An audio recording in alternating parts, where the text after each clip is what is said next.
Hadouken! Perfect.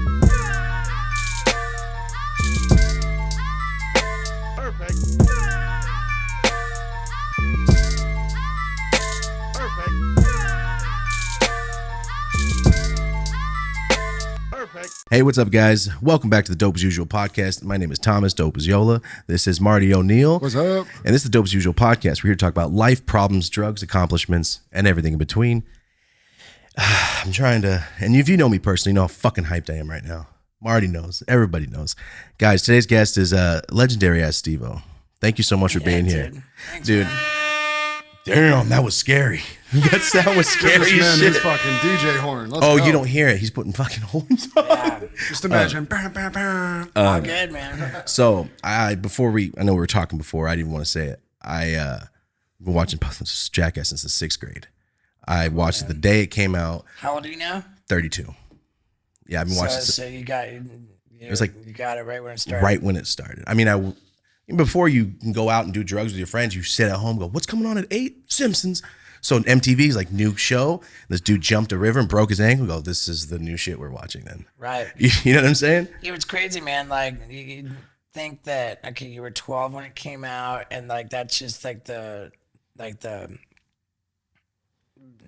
ultimate, you grew up with it, but what's 100%. so alarming, and I'm not trying to toot my own horn or anything, but like I feel very much like Matthew McConaughey's character in that movie, Dazed and Confused. Oh, where he says, they keep getting. I get young, older, they just stay the age. same age.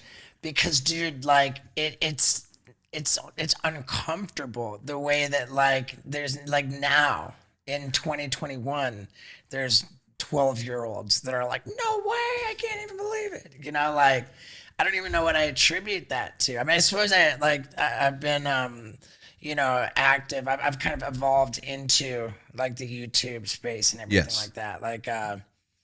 But I just don't quite understand how such a young demographic is still coming on board.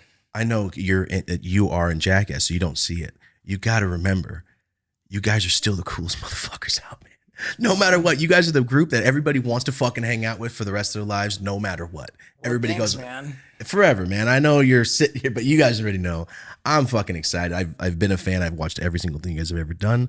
I watched every CKY. I got them all. I've been just hyped. I know you guys weren't in CKY, but Yeah, just hyped, I was never. I had 0 appearances. In yeah, no, CKY. it was done before you guys even started. But that's our group. You know what I'm saying? Sure. The skater kids. All my friends are skaters. Then this came out and I'm like, shopping cart. Fuck. Did it once. Go. I'm out. I'm too fucking fat to be falling like that, guys. And that was it, man. But we had our years of it. I remember I was telling Marty in 6th grade I got the first Jackass shirt you guys dropped with all of you on the front. Oh yeah, I don't even remember a Jackass shirt with all of us on the front. Yeah, I had it. It was I think there was a flag on it too. Okay. Yeah, but I remember the skull and crossbones. It said Jackass, and I got it 6th grade. I walked in. And I remember I remember taking the picture with the flag. Oh, well, I that was the like, shirt. Still awake on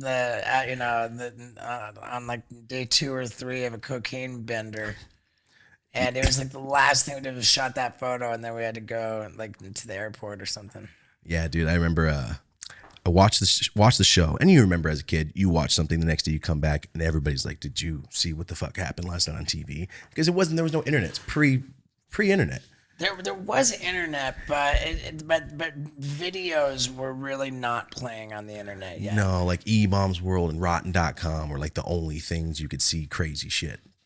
But I remember coming back to school, and that was it, man. Yeah, I remember the first time I saw audio video inputs on a computer, I was like, what?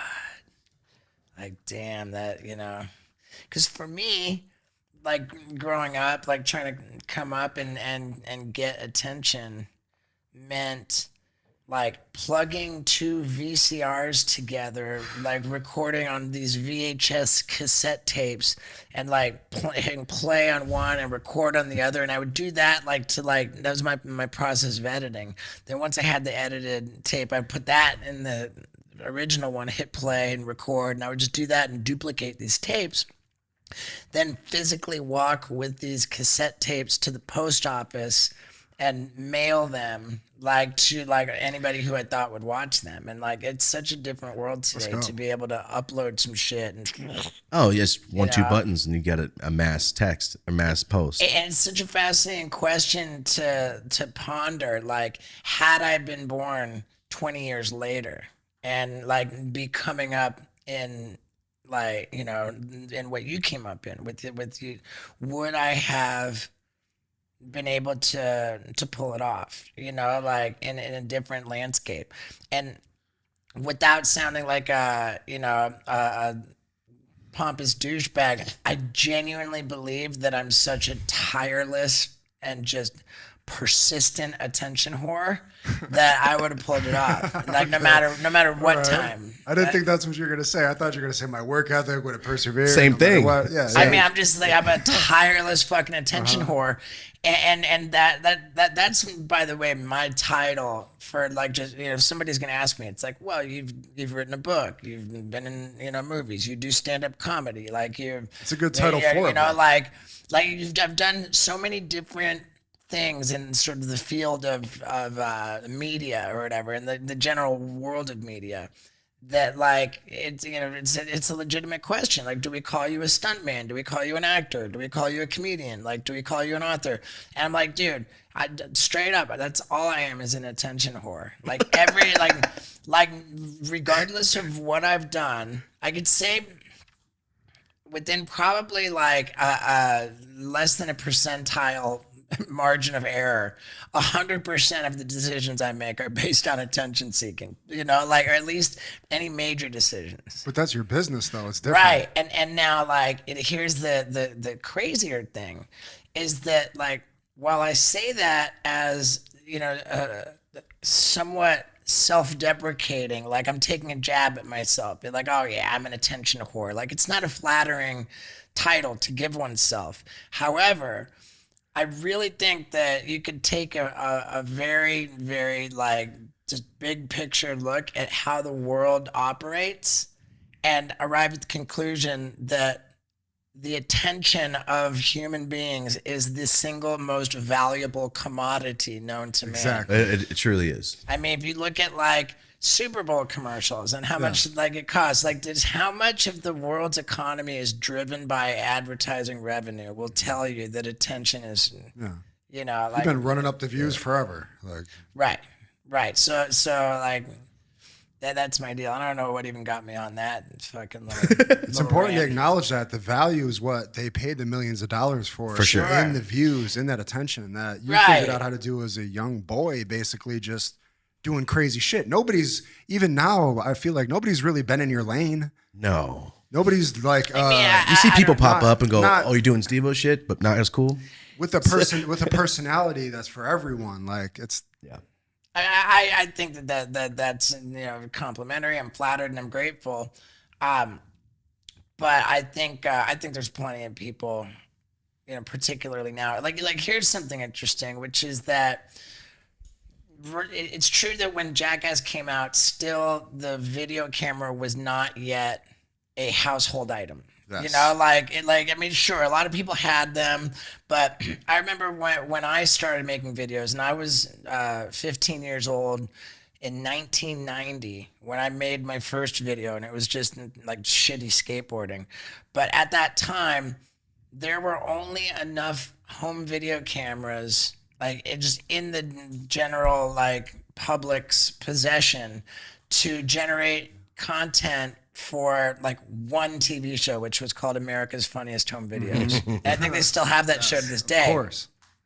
And that was just like, you know, like if there was footage, then that show was just got by on how many cameras there were. Yep. Then gradually, like say through like, you know, through the 1990s, then, you know, clearly more people started acquiring video cameras, but still I wouldn't consider it. You had to be well off for like a dad. Hell yeah. Right. Yeah. It was a luxury item, yeah. And still there weren't enough people who had video cameras, I don't think, to consider it a common household item. But increasingly more people got video cameras. So we saw more TV shows pop up which were based on home video camera footage and not necessarily comedy. Like America's Funniest Home Videos was like a family friendly comedy show. But then we saw other shows like Real TV. Yes, that's what I was gonna say. Yeah. Which, by the way, was my first TV show that I was ever on. No shit. I watched that every week. It was pretty gnarly, man. I would What'd you have do? never How'd you get remembered on? that if you hadn't mentioned it. Jesus Christ. Oh, that's the first thing I was like. Real TV. Real TV was like, you know, like caught on tape, you know. Yeah. And they had these commercials which said, you know, Real TV, and I guess it was the commercial that promoted the actual, you know, episodes airing, and also, or maybe it was on the show itself. But if you have any footage that you think we should see, call this number and contact us. And well, it was the very beginning of 1999, and I called up the number on the screen and just left a voicemail saying, my name is, you know, I probably called myself Steve-O because I had been Steve-O since like 93. And you know, but I'm Stephen Glover, aka Steve-O, and I it's not that I have footage that you might want to see.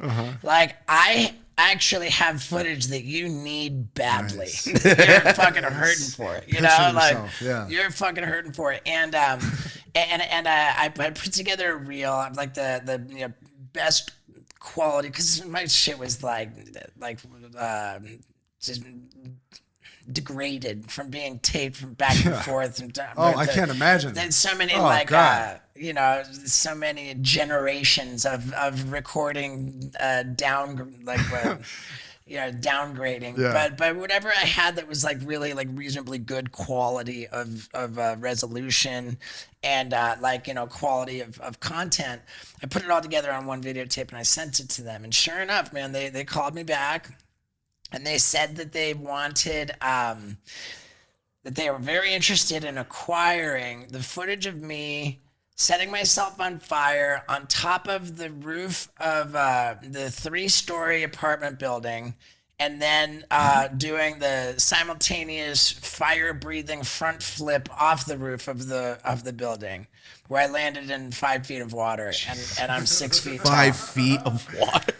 And my reaction was like, I was like, out of all the shit that I fucking sent you, that's all you want? Are you fucking kidding me? Like, you want that's it? You want that? And you know, I mean, I was like, of course, being like, kind of cocky about it. And I was talking to somebody on the phone. I said, yeah, no, that's the one we like. That's what we want. And here's what we want to give you: $500 for exclusive rights to your footage. Oh God. And I was like, I'd never heard the term exclusive rights. Yeah. Like, what does that mean? And they're like, well, that means that that we would own it from that point, and we would be the only ones who own it. You know, like, you don't own it anymore. And that just sounded fucking awful to me. You know, I remember thinking like, Oh, you didn't want to do that. well, I mean, give it away, and then what? I can't do anything with it ever again. Yeah, for that's $500. Like, What's your first deal? Probably 500 is a lot if you're young and like broke and shit. Well, I mean, like, even at that time, I had like, you know, I had fucking ambitions. I never thought that it would be like that I would be a household name or anything. But I really fucking was trying to work towards something that I could call a career. Yeah. And that to strip me of the rights to that footage would really be like that footage could no longer work for me to get me to whatever my goal was. Yeah, it's not worth it then. I get it. And so I remember like hanging up. I was just like, oh man, I don't know, like I'll get back to you or whatever. And I called up my dad, who was, you know, like people generally know that my dad was a wildly successful corporate executive. And I called him up and I was like, Dad, and I explained the situation. And Dad said, hey, like calm down, man. You know, like calm down. It's not fucking complicated. Take a deep breath. You know, ask yourself like at which point is it a deal breaker? And draw a line in the sand and stick to it. He says, from what I'm hearing you tell me, it sounds like exclusivity is a deal breaker. So why don't you go back to them and say, hey, I'm not comfortable with giving up exclusive rights. I'll give you non-exclusive rights, which means that you can include it on your TV show, but I still own it every bit the same way that I did, and I can continue to exploit it, forever. And I'll give you non-exclusive rights, but you have to give me $1,000 for that. Oh, Nice. You came back at him, goes, how about this? Give me more and fuck you. Yeah. Did it work? Yeah. I got Oh, shit. Okay. Hell I yeah. totally Love got it. that. I got $1,000, and I was on the TV show, and I continued to own the footage. And what's crazy about that too is that that was the first contract that I ever had, which was like a legitimate like entertainment within like the entertainment world, and my dad like helped me with that, and that's so significant because I had dropped out of college in 1993.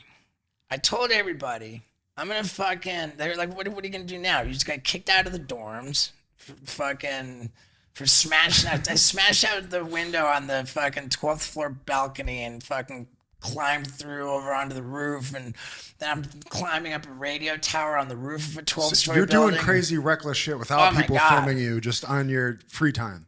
Yeah. One of my earliest fucking clips from back then was on that same 12th floor balcony, and I'm hanging off the railings by my bare hand, like over 12 I've seen that stories. shit. I know what you're talking about. Yeah, like I was going for it, man. And so they saw me up on this radio tower. They called the cops, and I'm still up there. I'm all fucking drunk and pounding booze, and the cops come onto the roof, and they're like, So I got kicked out of the dorms. I was already failing classes, and then I upped and just fucking took off and dropped out. So. Like, as I'm, like, getting ready to physically leave the campus, I'm dropping out. Like, I'm loading up a van with this fucking kid, and we're going to drive from where we were. This was at the University of Miami. We're going to drive to Northern California to go try and get jobs at Squaw Valley Ski Resort in Lake Tahoe. So random. Yeah, like, because that's how I'm going to become a crazy stuntman. People are like, what are you going to fucking do now? Like, you fucking blew it. And I was like, oh, dude, I've got, like...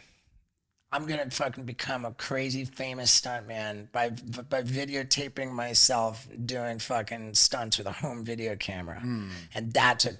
And like literally every fucking single person that I expressed this plan to legitimately felt sorry for me because there was no fucking precedent for that. No, you were talking about paving a lane that didn't exist. It did not fucking exist. If you were going to be a stuntman, like, okay, maybe that would be a viable career, but for God's sakes, you're not going to pull it off with a home video camera, like there was no, I was 100% talking about forging like my own lane, which had never existed. People felt sorry for me. And like, honestly, like it didn't go well, man. Like I was homeless for the next 3 years after that. Oh, shit. Yeah. Like bouncing. I mean, you say homeless, it's a strong word. Couch surfer. Yeah. I was a couch surfer. Yeah.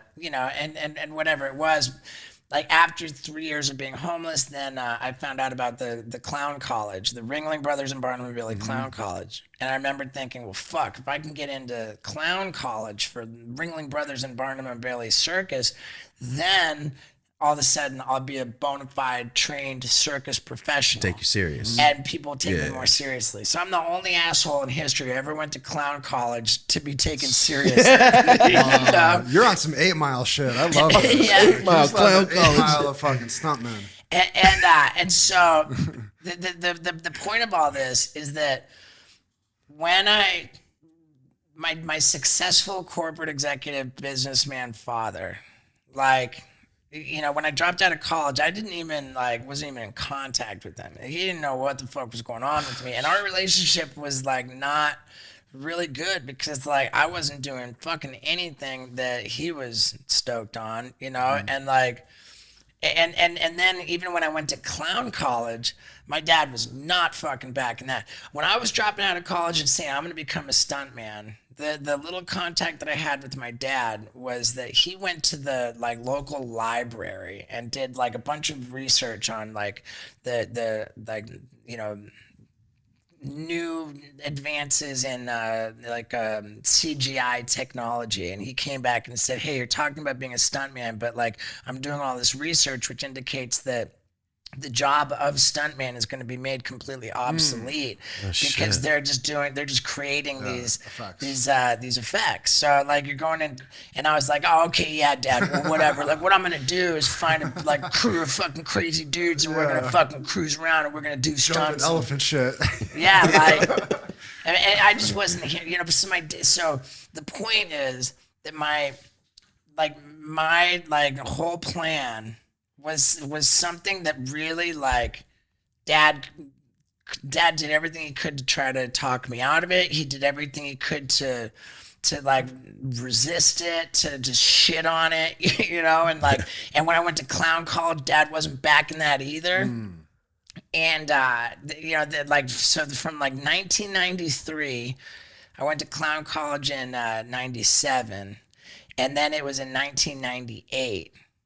Like all those years, my dad and I, our relationship was strained as fuck. Strained as fuck. We were like, I was not doing well. I was fucking homeless. I was straight hurt and struggling. Is that why? I had, well, I mean, yeah, but like, I'm saying financially. I just like financially, I had enough pride that I didn't really, I didn't ask. I'd rather sleep on the fucking streets than say, Dad, yo, I need money. You know, like, what is clown college like? Like, what's a day at clown college like? Like? There was like boot camp. Doing flips and Where shit? is it? Like at a It was in Florida. They ended up like ending it.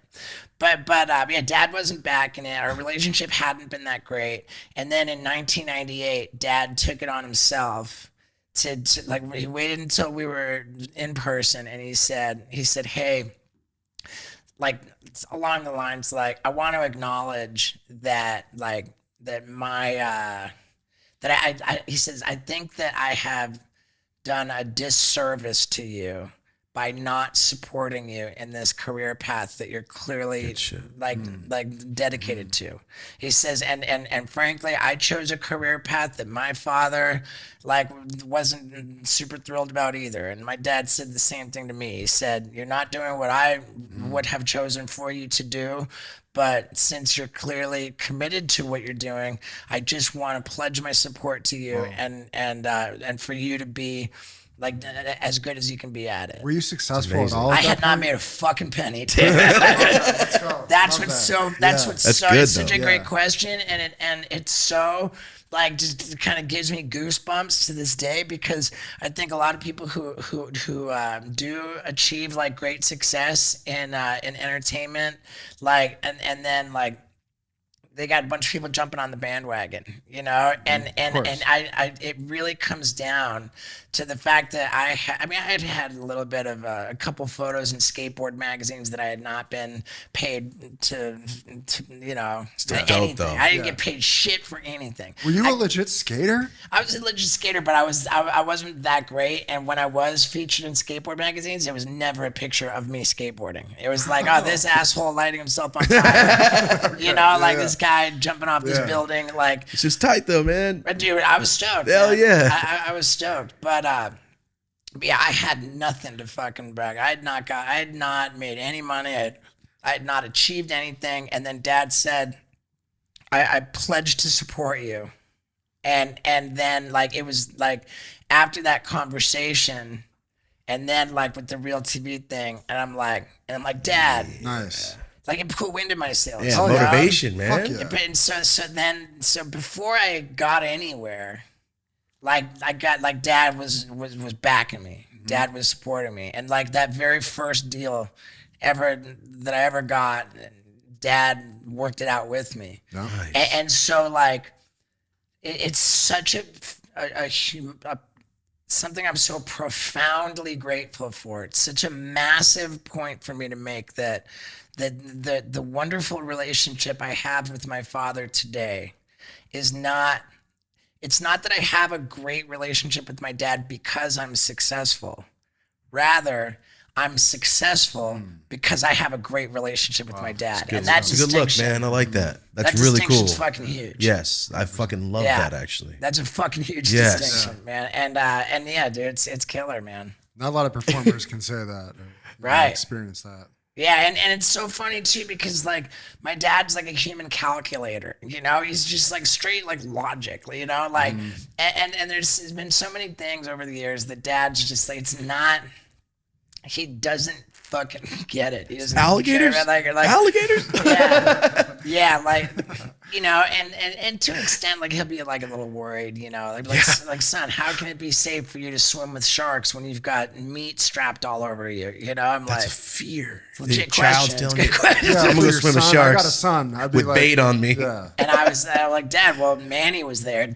Duh. Oh, the animal man. Yeah. The Tarzan dude. Yeah, dude.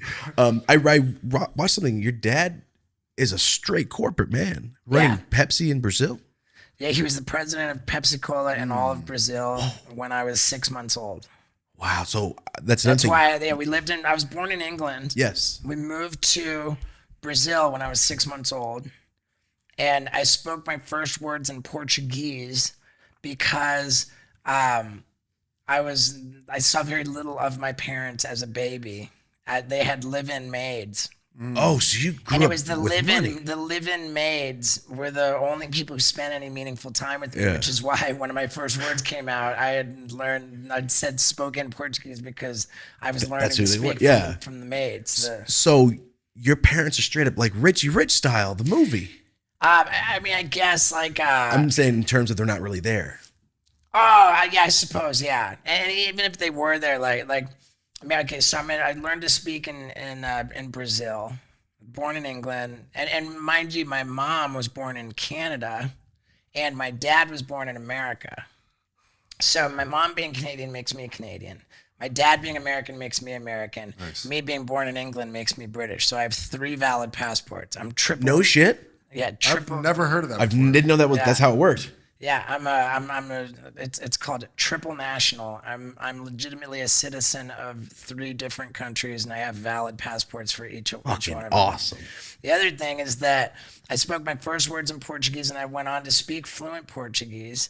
Today, do you still speak it? No, but it's in there, man. When I was in summer school, when I was in summer camp, like when I was 11 years old.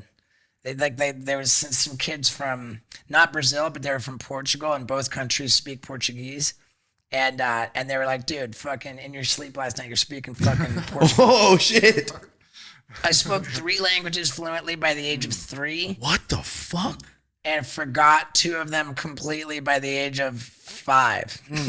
I used to speak Spanish when I was a kid, so I get it. That's a Yeah. I don't speak Spanish now, so. It's because when I was 2 years old, we moved from Brazil to Venezuela, and I spoke fluent Spanish in nursery school, and I was speaking English. So I spoke Portuguese, Spanish, and English. And then, like, by the time I was 5, I just didn't use English or Portuguese anymore, so that just went away. But in one sense, you think, okay, so you learned 3 languages and then you forgot 2 of them, you stupid fucking fuckface dumbass. You're a little kid, you know, what a though. waste. What a waste, because if anybody had been mindful to keep me speaking those languages, then it would be a very useful tool for me to have to be able to speak 3 different languages. To be bilingual, let alone bilingual, but trilingual would be fucking epic. And I lost those languages, which is a shame. But on the other hand, it's like, I believe, like a scientific fucking fact that when babies learn multiple languages, that just by the virtue of learning multiple languages at such a young age when your brain is developing, that you end up using more of your brain. Like, I can see that being true. So while I'm a fucking loser for forgetting 2 languages, like, I came out on top, I think, for learning them in the first place. I think that developed my brain in some helpful For sure way. it does. Like when they play Mozart when people are pregnant, just opening up brains, I think. Yeah. Especially having to go, yes, oh yeah, that's just one language. For a kid, that's a smart fucking kid. I mean, I guess it's just, here's the other thing. It's fucking easy for babies to learn 2 languages, you know? Like, if you wait until you're an adult to learn, like, additional languages, it's harder than shit. But for babies, you're just like, you know, babies, toddlers, whatever. Like, when you're Malleable. like, you're so malleable. You're like a sponge. You just soak everything up. And so I learned those languages easier than shit. And I think that probably speaks to why it's beneficial to learn languages when you're so young, because, you know, you're taking advantage of this ability to learn, which is, you know. That's true. And your brain's not full of all of growing up shit in your brain. You know what I'm saying? Right. I feel it's like the core memories that you remember. And I think too that just like because when you're a baby, you don't have like the necessity of learning the language is like, you know, you don't have any other way to do it. Yeah. So you're, like, I think that like there's something to it, man. It's like here's a controversial position, which I've said before, and people have been like, yo, you got to edit that out, you know? Go for But it. I don't give a fuck. You don't have to edit this out. Leave that shit in. This is my position, is that, like, if you want to go fishing and catch a fish, as I understand it, you have to get a license to catch a fucking fish. Yeah. Like, the things that you have to get a license to do are, like, pretty, you know. Yeah. However, any fucking asshole can become a parent. And you don't have to get a license. No qualifications. You don't have to do any qualifications. You can create a human being For society to deal with. right. And I Busting think nuts. That's all you gotta do. I think that's fucked up. It is. It is. I think that, like, I mean, I don't know that there's any kind of a really practical or reasonable solution to the issue unless you were gonna like when a baby gets circumcised, you give them a vasectomy at the same That's time. the only way, right? And then put them back together later on in life. Yeah, and I don't know why, like the Whoa, that'd be crazy. the whole idea of you can get a vasectomy and then a vasectomy reversal is absolutely silly. I got a vasectomy. Oh, no shit. Like, yeah, I don't want to. What age? I got it like in 2018.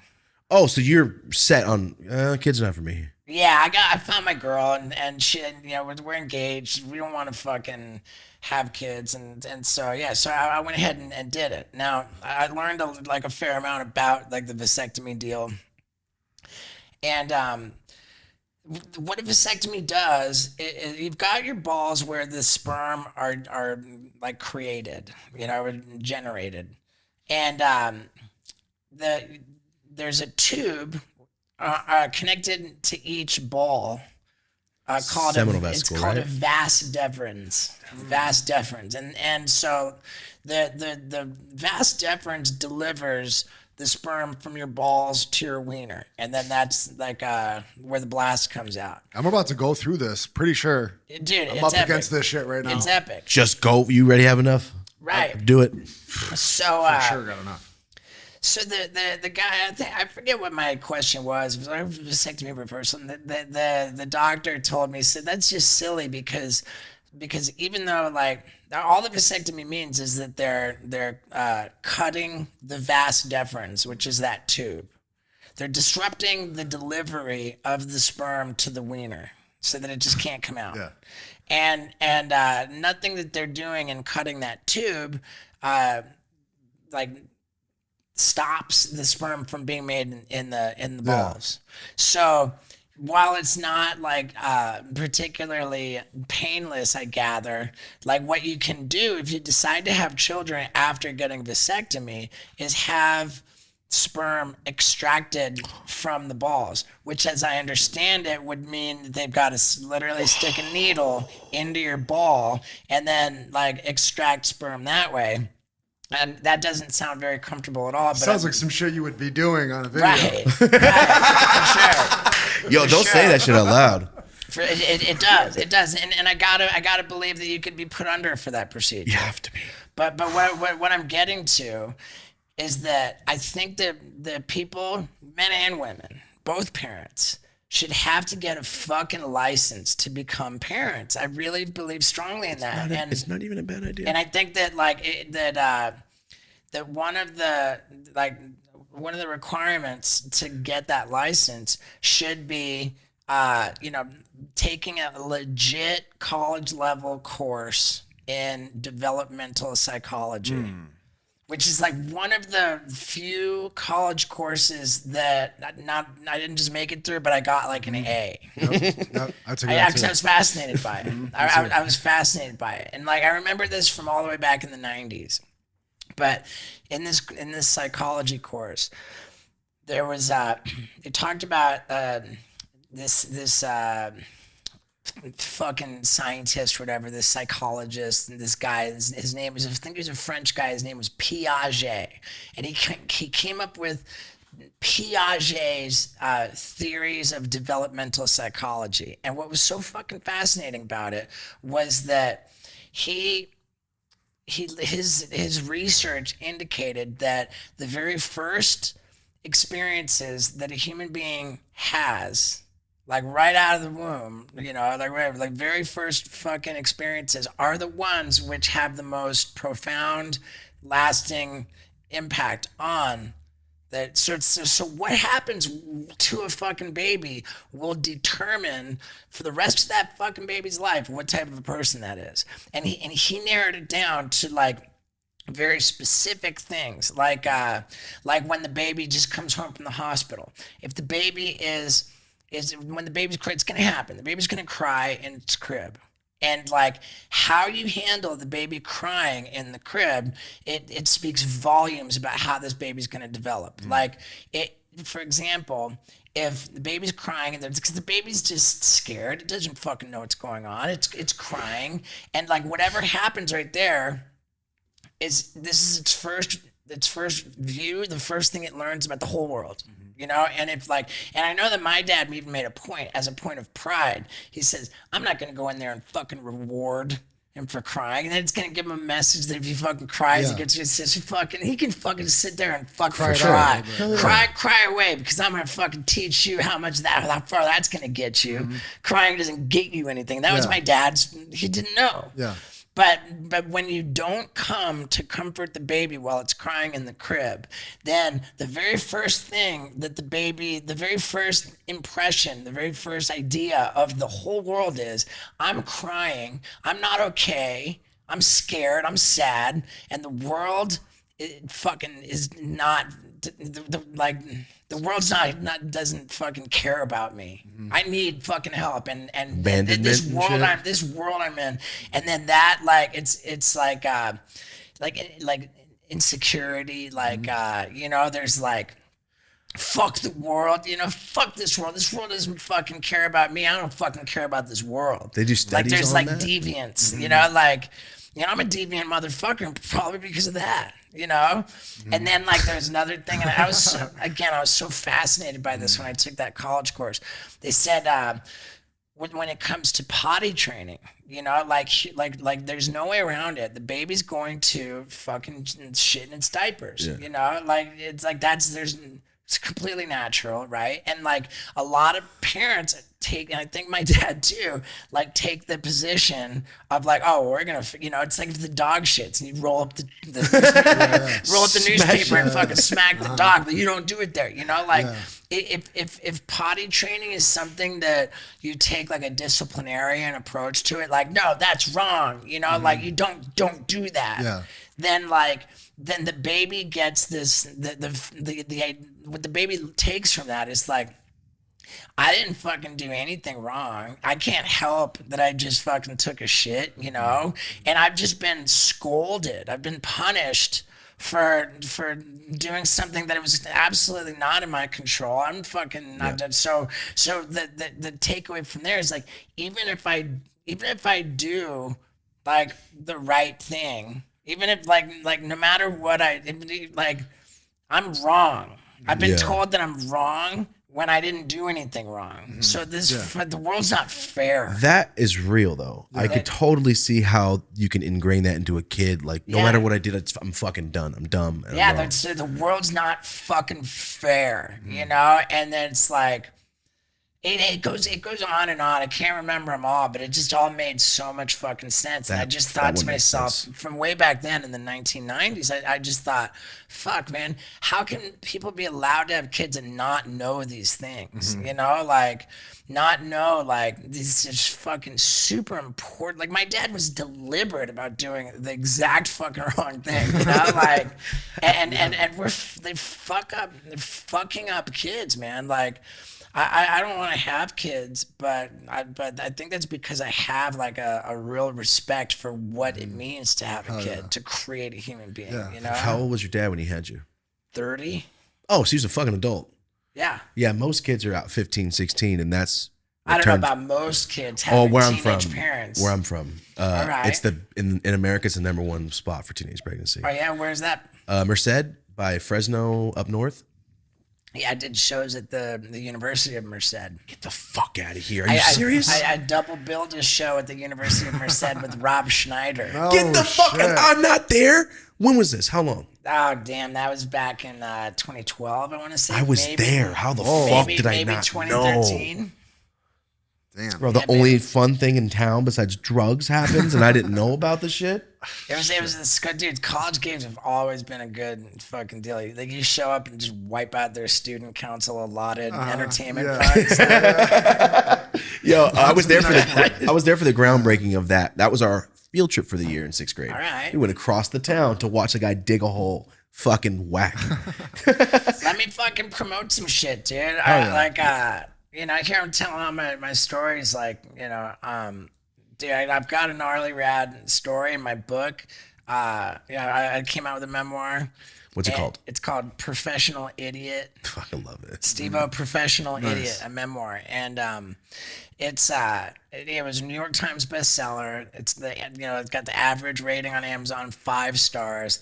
It's the best fucking thing I've ever made. And it's just juicy. It's juicier than shit. And on the ones on my website, everyone's hand signed, so you can get like an autographed, hand signed copy of my book. And that's steve-o.com. That's it, right? Steve-O.com, yeah. When'd you put that book out? It came out like in 2011, and I just 2 days ago delivered my second book to the publisher. Do you know what this is going to be called yet? That one, I'm reluctant to say the title publicly because I wouldn't want, like, if we don't have the rights to it secured, I wouldn't want anyone to snatch it. And then, yeah, of course. But yeah, dude, like, so my new book, and I told you this before we sat down, man. Like, the original manuscript for my first book, I gave it to Johnny Knoxville. I remember him getting back to me. He said, "Hey, I was impressed by your book. It's just my one note, like, as a friend. I don't know if you should include that story, that bukkake story, with from when we did that Terry Richardson photo shoot, you know." Where normal note you get when putting out a book. Yeah, take out the bukkake. Yeah, it was. He said I don't know if a future Mrs. O, like, if that's something that he's looking out for you. Yeah, all right. And I was like, Knoxville, I appreciate your concern, but the bukkake story stays. And it's in there, you know, it's in there along with all the rest of the fucked up sex and drugs and everything. But this is crazy because this time around, you know, and it's been, you know, there's 10 years in between books here. And my new book is, I honestly was so nervous about the new book living up to how good the first book was. And just at some point in the process while I was, you know, doing all the revision and rewriting, I was just like, dude, because I had concerns, like my first pass through it. You know, I had concerns. I was like, fuck, man. And then all those concerns, we addressed them. And as I came through that last pass of revisions and rewrites, like, I was just like, dude, we're smashing that first book. You know, it's every bit as gnarly as, you know, and like, it's just, and I delivered the manuscript to the publisher 2 days ago as we sit here and record this now.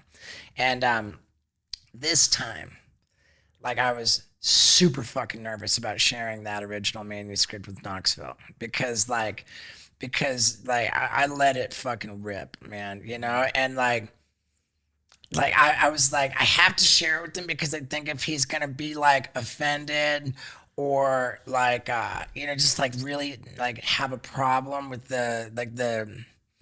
how candid I was and sharing like problems that we've had between us and you know like Yeah, give him a heads up. like open it like I would like let that problem surface before Before you print not the too shit, late, yeah. you know. And I printed it out and got a bound copy and I'm dropping it in the envelope to send it to him. And I was like, oh, so nervous and like, you know, I overnighted it to him 2 days ago. So he received it yesterday. And then today I got a call from him. And I just, like, I'm in the middle of doing something and then I see like, oh, Knoxville is calling me. And I'm like, just my heart sinks. And I'm like, I'm just, I pick up the phone and I'm just ready for like, how dare you, you know, how dare you? And he says, and this call was today. So I'm like, this is just so crazy. Like I've never been able to share this with anybody. It just fucking happened today. He says, I started reading your book at 9 a.m. this morning and I just finished it. And this call came in at like 1 something in the afternoon. He read it in one sitting. And it's not like, you know, in like Microsoft Word pages, which are way bigger than a book page, it was like 162 pages, you know, like, he read it in one sitting and I'm just like, okay, here it comes. And he's like, dude, I just have to tell you, I'm so proud of you. I'm like, wait, Nice. like, I'm just, and he's like, dude, like, he told me that he admired the rigorous honesty, like how self-aware I was. And I was like, dude, Knoxville, I was ready for you to say, how dare you? He said, I didn't have any how dare you moments. He says, what I had a lot of was, oh my God, why is he saying this? This sounds really fucking bad. But then whenever I thought that, the next line acknowledged how bad it sounded and like and that was like accountability of it. And it's just like it was just like as I share this with you now, like still like all over my body, I have like a physical sensation of gratitude. You know, like it's almost like my arms are tingling, like God. like that. There's relief. There's gratitude, and it's like even and I told him on the phone. I said, Knoxville, I was like, I can't tell you how much that means to me, because like I was just really really sensitive about like how personal it got about like you know things involving you, you know, and there was no way on earth that I wanted you to not see it first. And he said he just said that, you know, it meant a lot to him that I was sensitive to that, and that the way that it was handled, you know, as unflattering as it was, but it was just handled with such like, you know, self-awareness and honesty, and it was just like maturity, dude. And he said like just that like it comes through so much, like how much work you've done on yourself and how much growth there's been. It was just like, dude, I mean, I already like Knoxville is just, I call him the captain, you know, like I feel like he's like a big brother figure to me, like the big brother that you just like look up to so much, whose opinion matters so much. And then like our director Jeff Tremaine, he's like a father figure for me. The same you know? dude like, the whole time, right? Yeah. The big brother guy, Big right? brother same guy, same everything. Jeff Tremaine, and it's like these guys, and then there's Spike Jones, who's like, you know, Vice now. He's Vice. Oh, he's done with that? I think he is, but those are the guys who started the company, which created. Those are all the three creators of Jackass: is Knoxville, Tremaine, and Spike, and like they're like the powers that be. like as it relates to Jackass, you know, like they call the shots, and like from a creative perspective, where like certainly they don't always agree on everything creatively, you know. Three They'll different brains, yeah. butt heads over when they're wanting things to be one way or the other. On an individual level, I don't think that any of them are always right about anything. Obviously, because they don't always agree. But what I believe there's like 1,000% track record for is that when they arrive at a consensus decision between all three of them, they always get it right. So like whatever creative call the three of those guys make is like, I blindly trust that it's the right fucking call At this point, because man, they've never gone wrong. it's a winning formula every Like, fucking time. Yeah, it's not just my opinion. Like everything that they've put out, the three of them has been the number one in whatever field it was released. You know, like box office movie. Every single movie they've done is number one at the box office. And dude, I got to tell you that Jackass Forever, which now is coming out in February, is so fucking good, man. It's unbelievably fucking good. like Jackass Forever smashes the fuck out of the last Jackass movie, Jackass 3D. Really? It smashes the fuck out of it. Now, I'll be candid that I don't think that there's ever going to be any such thing as beating Jackass number 2. Jackass 2 was... It's the only time I've ever thrown up before in public. Okay. When the sweatsuit cocktail shit. That was Jackass 3. Oh, that was 3? That's That when I was threw up number in 3. public. Okay. It was disgusting. I threw up in the theater. Which one was it? You're throwing the billiard balls at each other's balls or whatever? Oh, that, I think that was the TV show. show. The show, yeah. Oh, okay. That It wasn't billiard balls. I think it was like tennis ball or something. it was something fucked up because that's the only like I said, we started doing all this shit as kids. I lasted one round and I'm out. Yeah. That's just not fun. Yeah. It fucking hurts. It fucking hurts. It's an early game.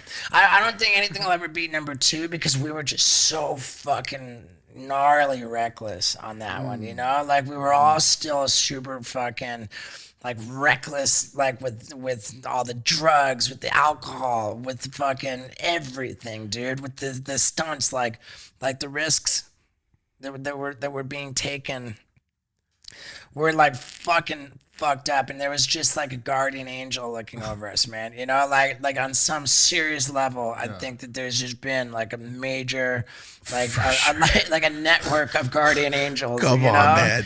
And of course. And dude, like heavy risks got fucking taken on the new one too. Knoxville, like on Jackass number 2, he gets blindfolded in front of a yak, which is like a super fucking charged, pissed off bull with like really long horns. And he's like blindfolded and he goes and lights a cigarette, and then the yak just straight scoops him. And he does like a complete revolution. It was like he just did a standing fucking front flip because the yak scooped him like that. And in that full front flip that he did, he landed on his feet and he got up and walked away and he was fine. On the new Jackass movie, a bull like charges him and scoops him from behind. So like from behind and pushes him forward. So his head's coming back, and he did a flip and a half. So if he did a full flip, he would have gone back to his feet like he did in Jackass number 2. But he did a flip and a half to his head. And so he had a concussion. He had a fucking brain hemorrhage. Fuck. He had And this new one, he had a brain bleed and a concussion, of course, and a broken wrist and a broken rib. Fuck. Like we're just straight considerably more brittle. Yeah. now that we're all, prone you to know, injury, like 30 years later. And so it's crazy because, like, I mean, and Knoxville's racked up the concussions, man. It's so tough for me to watch that shit. And like, he's too down. the new Jackass movie is just.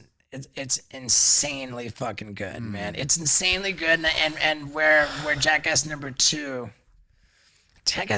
was good, man. I recently just watched them all one night again. In any case, all I really meant to say was that Knoxville and Tremaine and Spike are like they're, you know, like people have like they always want like to make their dad proud, and I'm no exception. I want my dad to be proud, but like that extends to those 3 guys too. Like them being proud of me, like any praise that they give me is like in this world there's like very fucking little that means more to me than that. Because they're good leaders. Yeah, that's exactly. They know Yeah. what to do, and if you can impress people that you think are fucking amazing, I mean, Yeah. what more can you ask for? And I'm I'm a lot for those guys because their approval means so much to me. Like I'm constantly seeking it and like just barraging them with like more fucking like not like every new YouTube video, like come on, you know, like they got to know about like.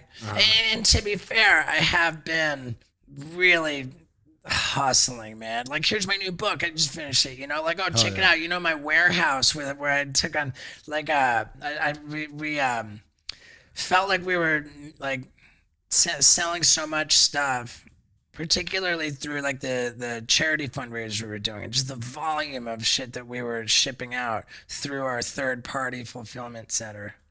Like, it was just like, dude, we're making so much money for them. Like, fuck it, we'll get our own warehouse. And so I got my own warehouse, my own warehouse Good staff. shit. And I fulfill all my own merch orders. And just like 2 days ago, like after I mailed the book to Knoxville, and then with this text thread with those guys, and I'm like, remember my fulfillment center, the warehouse operation, I call that business Tight Box Packing.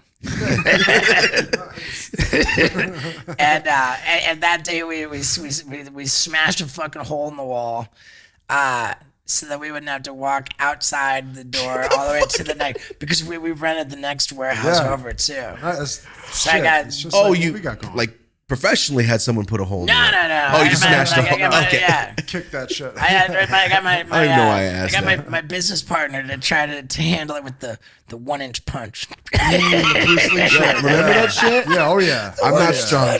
Yeah. I threaten Yeah. my kids with that all the time. Walk up to them with that. 1-inch punches. Yeah. That shit was real in PE. Smacking fools in the chest. Yeah, dude, you did good. Yeah, that's how you do it, bro. Yeah.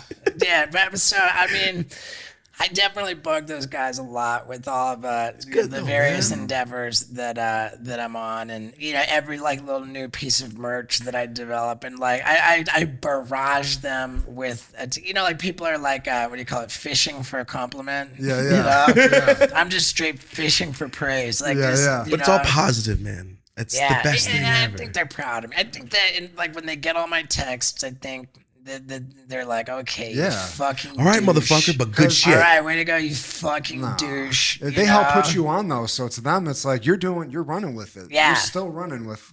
Right. But I think they're genuinely proud for me, and they're like, all right. It's just so evident that I'm like some kind of like just needing validation from them so desperately that like there's no realm I can imagine where they don't just see it as just desperate and annoying, but they're also really proud because of my tireless fucking hustle, man. Like in my new book, I've got like one of the big fucking things that like in italics, like the question, are you happy? Like I that fucking question, when people ask me, am I happy? It like it took a long time for me to realize it's just like it just makes me fucking uncomfortable, and I had to really think about it and be like, I don't fucking like it when people ask me that question, because like the honest answer is no, I'm not fucking happy. Like if somebody asks you, are you happy? Like for me, you hear that question and you contemplate it for a second. And I picture it's like, well, let me like scan my body and how do I feel? You know, like I feel fucking anxious. I feel fucking twisted up and stressed. Like there's no contentment that I can perceive. I'm not like, no, I'm not happy. I feel palpably uncomfortable, you know? And it was like, when people ask me like, are you happy? I'm like, I find it offensive, you know, like because it's not okay to say no, I'm not happy, you know, and like over the years, the question just bothered me. It just bothered me, and then finally, I just like really picked it apart, and I asked myself like, okay, like what?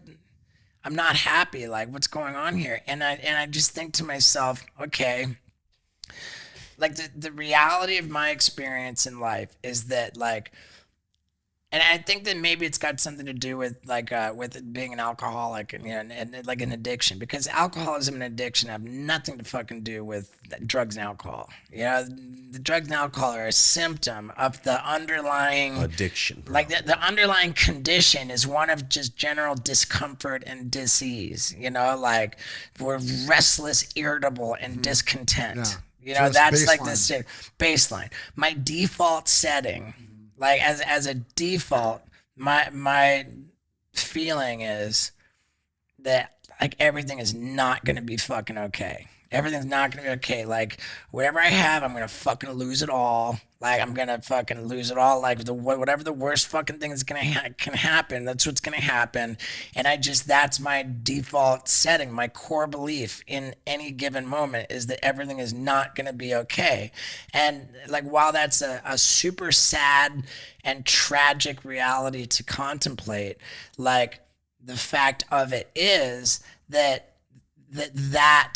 default setting it manifests as just a fucking fire under my ass. Like I feel like my constant feeling at any given moment is that everything is not going to be okay, and my only natural reaction to that feeling is, fuck, I've got to hustle. I got to fucking hurry up. Let's go. And let's fucking get to work to try to make it so everything will be okay. I don't think anybody's ever put it so perfect, bro. I feel what you're feeling a lot of the time. I've got, and I got to I'm freaking the fuck out if I don't get off my ass right now and do some considerable work to try to make it so that everything will be okay. And that's like the engine that drives me. That's exactly it. So it's like, if I'm to ask myself, okay, I'm not a comfortable person. I'm a fucking super uncomfortable person. Like, I'm not a happy person. I'm essentially very fucking unhappy because I'm so uncomfortable. But would I have it any other way? Would I want to be, like, what's fucking being happy?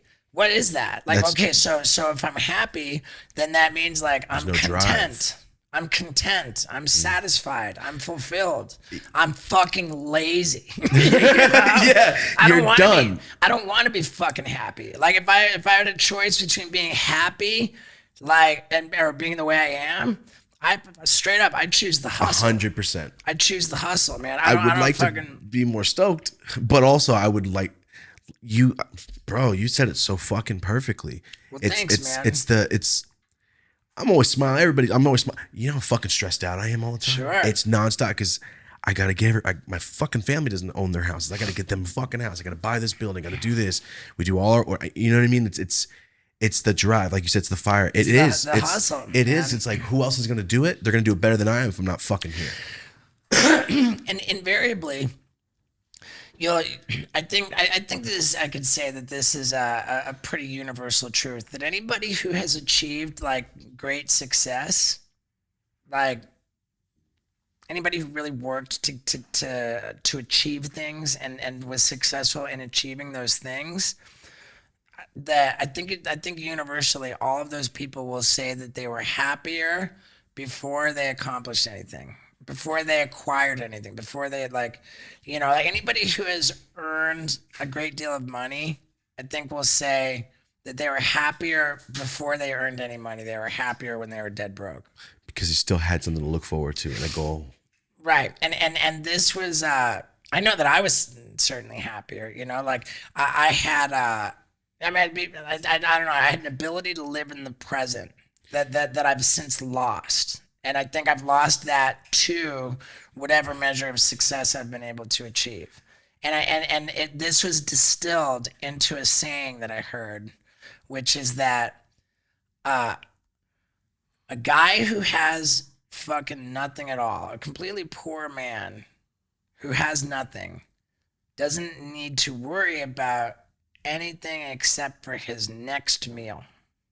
But the guy who has everything has to worry about his last meal. Not that he like has to worry about it, but if you're focused on what's your next fucking meal, then you're living in the present.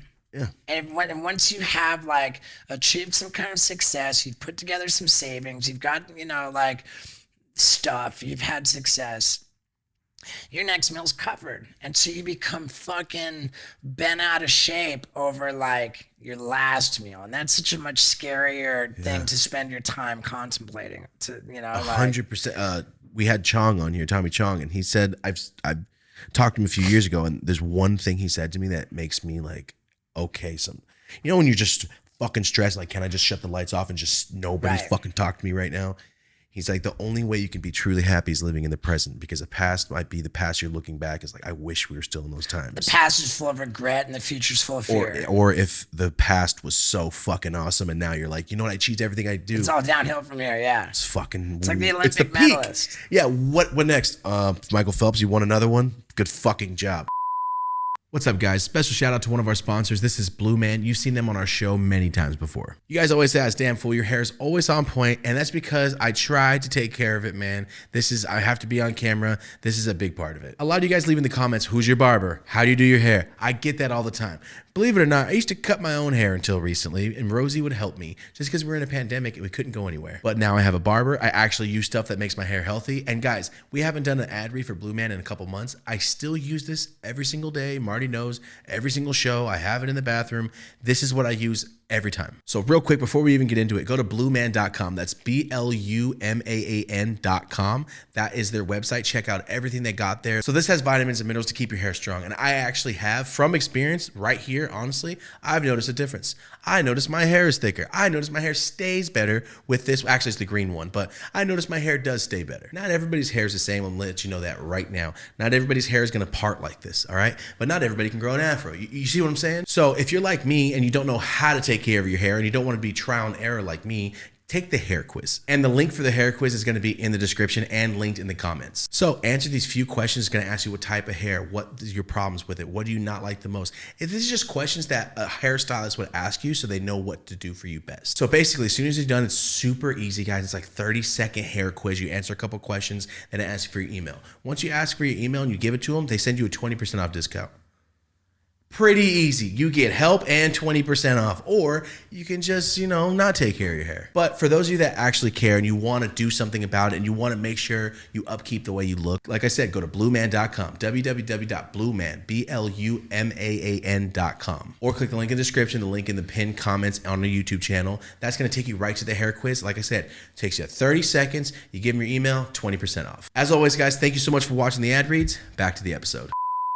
Well, in most cases, the Olympic medalists, like that, like, because I knew a bunch of Olympic athletes and Olympic hopefuls. Like when I was dropping out of school at the University of Miami, like guys. like the University of Miami is an Olympic factory. No shit. Like, yeah, dude, big time. That's like the #1 platform diving / swimming powerhouse of the NCAA, and the Olympic pool. I think that they've actually demolished it somehow. I don't know if it's still there, but the Olympic pool had the mural painted of, like, when you win an NCAA championship, they paint your mural on the wall, right? They had Greg Louganis is like the most famous swimmer. Olympic diver. He's a platform diver. Oh, I think he's a swimmer. And in the Olympics, like, he hit his head on the platform during a dive. Like, it's something crazy. But Greg Louganis painted on the wall. And at the time that I had dropped out and I was kicked out of the dorms and I was just straight living on campus as a homeless person. Okay, I was some nights and I'm running around with my video camera. I'm gonna be a crazy famous stuntman. You're still going through all that? Well, yeah, dude. I'm talking. This is like I dropped out in '93, '94, '95. That was when I met the diver. Became bros with the dive team, and they lived this one apartment in this student athletics. They had the student athletic apartment, area, whatever. It was a student apartments for the scholarship athletes. It was a 2-bedroom apartment. Both bedrooms had 2 dudes in it. It was 4 people in the apartment. One guy was a random swimmer. The other 3 guys in the apartment were the #1, the #2, and the #3 NCAA ranked 10-meter platform divers. All of which got their murals painted on that wall next to Greg Louganis, like that very year. That's fucking great. And they were such a huge part of my story because I'm like, everybody's like, oh, dude, you're going to be a fucking stuntman. You're a fucking, loser, this and that. And like, here I was teaching myself how to do backflips. I was like, throwing myself off of like rooftops and like, all this stuff. Breaking your fall and shit. These guys, specifically the number one in the country, and his name's Brian Gillully. He was also he set a record that will probably never be broken. He won 10 consecutive junior national titles from like the age of 8 to 18. Like no Olympic hopeful, no platform diver in the U.S. under the age of 18 could beat an 8-year-old. The next year, none of them could beat a 9-year-old. He won junior nationals in some respect on one of the boards every year for 10 straight years from the age of 8 years old. He was the most unbelievable prodigy at 8 years old. And then when he was 18 and he went to his very first senior nationals, like I have the footage still. I just digitized it the other day. Fucking before the scores were up, on his last dive. Brian Gillully, 18 years old, is the national diving champion. Before he even before dove the scores, in. because with that dive, that back 3.5, fucking he ripped it so clean. And it was that same guy, Brian Gillully. When I was homeless and he was letting me live on his fucking floor, sleep on his floor, and I taught myself backflips by like climbing up on top of shit, or like off a car or off a table or something, because to get the rotation I needed to come up from higher. And he like took me under his wing and stood there and spotted me like as a spotter and cleaned it up and like taught me how to like swing my arms into it so that I could do a backflip like standing still on flat ground to get that full rotation without. I got trained by him, you know, and like within about a year. I would say within a year of Brian Gillully like cleaning up my backflip, my standing back tuck, I taught myself like fire breathing, and I figured out that if I poured rubbing alcohol on my bare hand, I could light it, and the rubbing alcohol would burn like thinly enough that it wouldn't really like burn my hand, at least not at first.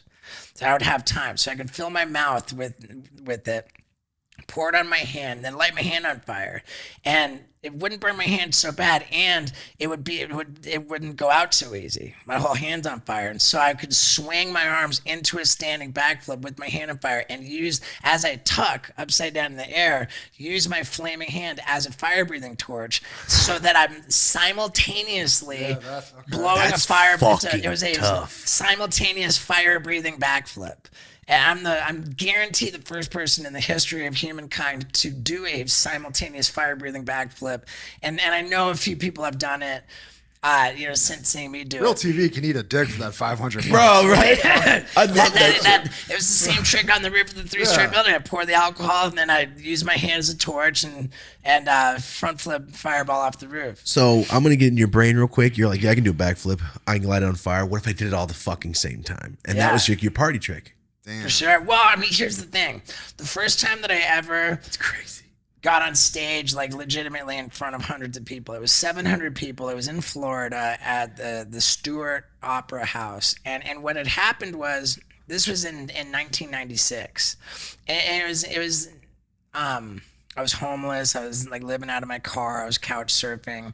And living out of a car that I'd just gotten my second DUI in, which had expired tags, which I was continuing to drive around drunk. Reckless. I was in such a low point that I actually wanted to carbon monoxide myself to death and simply could not afford to fill the gas tank. Like I was not winning. Oh my God, that's a bumper sticker. I was not on a winning streak, and I heard like on the radio, like the big radio station was doing a freak of nature contest. It was like a talent show kind of a deal, and I'm like, oh, dude.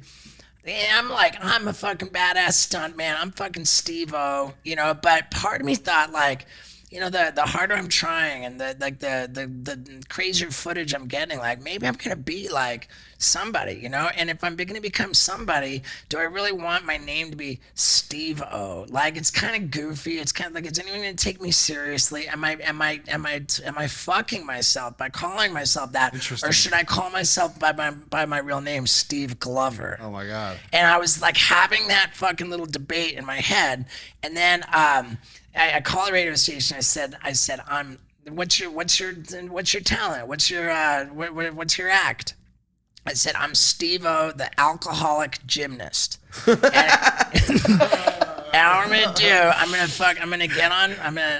fucking come out. I'm gonna get on stage. I'm gonna fucking shotgun beers faster than you could even believe. Because like in all my exploits, all my things I've ever done in the world, the one thing I think I really was world class at was shotgunning beers. Okay. I think if they had an Olympic fucking sport, I'm right with you. I might have got a medal in shotgunning beers because I actually breathed it. I had a thing with it's just like that fucking fast. Yeah. Like, it was gnarly, and so I said I'm gonna shotgun beers faster than anybody like you could even possibly imagine. You're gonna know that I drank the whole fucking thing because I'm gonna throw the can on the stage. You're gonna hear it fucking land empty. And I'm gonna shotgun so many beers that I am undeniably drunk. I'm gonna get undeniably drunk before the eyes of the audience, and then I'm gonna proceed to do acrobatics. And like Brian Gillully also taught me to to place my hands on the ground and slowly press up into a handstand, like not like kick up, you know, but just put my hands down and press up slowly until I'm up and hold it still. Or like if I'm gonna fall forward, I just, you know, put a little pressure on my fingertips or my heels and like, you know, like just balance, like press up to a handstand, hold it perfectly still, and then my last little thing was and then when I'm done, I'm gonna like blow a fireball. At the time, I used to use rubbing alcohol, which is just terrible shit to pour in your mouth, and it's super dangerous too because whatever you spit it on stays on fire. And I lost a lot of skin over the years, with accidents from fire breathing. It's not, but hey, it's a little bit of a saving grace that whatever it lands on stays on fire. But I didn't have it figured out at that time, so. What's two things that are important? They wove me in. I came into a little audition for them, and I showed them how fast I could shotgun. I did some acrobatics, and they were like, "Dude, we fucking love it. You're on the show." They loved it so much that they brought me out at the beginning. Like every couple acts, I came back at it. Like I was woven through the show. So I came out and I shotgunned 2 beers. You're the entertainment. Then I get another act, and then I get another act, and then I come back. He's gonna come out and shotgun 2 more. You know, I think I did like shotgun like 9 beers, like on the first show. You know, by spacing it out, weaving me through, and then like I started doing tricks at the end, and like the crowd just fucking kind of ate it up. They're like, dude, I'm fucking. Yeah. You know, like he's gonna fight, and I do it again, and I'm like kind of because they're spacing it out, like I'm getting more drunk, and it's like they're like, man, he's gonna come out and drink more. Steve-O, the alcoholic gymnast, coming out to fucking chug more, and the crowd kind of got behind it, and like I'm standing on that stage, nervous as hell because like in front of 700 people, but they're like. They're fucking like kind of chanting from Steve-O, Steve-O. They're screaming Steve-O, and like in that moment, hearing that, I'm like my little debate. My debate ended because I'm like, if I had said I'm Steve Glover, the alcoholic gymnast, not one fucking person is gonna scream Steve Glover, you know, but Steve-O, Catchy. Steve-O, like Steve-O, like it was just, and that was how I even got the fucking name in the first place, was from drunk assholes yelling it at keg parties at the University of Miami while I'm doing whatever dumb shit I'm doing. Yeah. It was like inherently fucking infinitely screamable, like Steve-O, you know? Yeah, and so I made the decision on that stage that night, like that's the take, because I heard them screaming, chanting, like so, and I committed to it. Then 1996, I'd made my decision. I'd been Steve-O already for a few years, but then I was like, nah, that's it. I'm Steve-O, committed. In hindsight, it's the best fucking decision I ever made. Yes, because if you look at the guys from Jackass and like who got like real name recognition, with all due respect and love for my bros, I gotta say that every single one of them who went with the name that is on their driver's license fucked themselves. Yeah. Because like anybody who used their name from their driver's license didn't get name recognition out of it. Who do you remember? You remember Bam. That's not his name. Johnny Knoxville. Yeah. That's not his name. That's a great Wee point. Man. Jason. Wee Man. Yeah. You know, like point. Yeah, he goes Preston Steve-O. Lacey, Dave England. It's like Yeah. you don't want to say someone's real name. that's interesting. When you're Right. you know, And I mean, I never would have even seen it coming. If anything, I thought I was like taking a crazy risk. But in hindsight, to have a name that's easy to remember, that's kind of goofy, Yeah, like totally. you're gonna remember it because it's Steve-O. It's No one else just has named it's that shit. It's fucking dumb to call yourself Steve-O. You know, like it's like Wee Man. You know, like Bam. It just rolls off the dope, tongue. though. Like Steve-O, everybody. It makes people remember your name, you know? And so that was like something that like really was a valuable thing. And then when I got to the end of the performance and I go to do my fire breathing, like I had, I clicked a lighter. I brought out just a regular Bic lighter and I fucking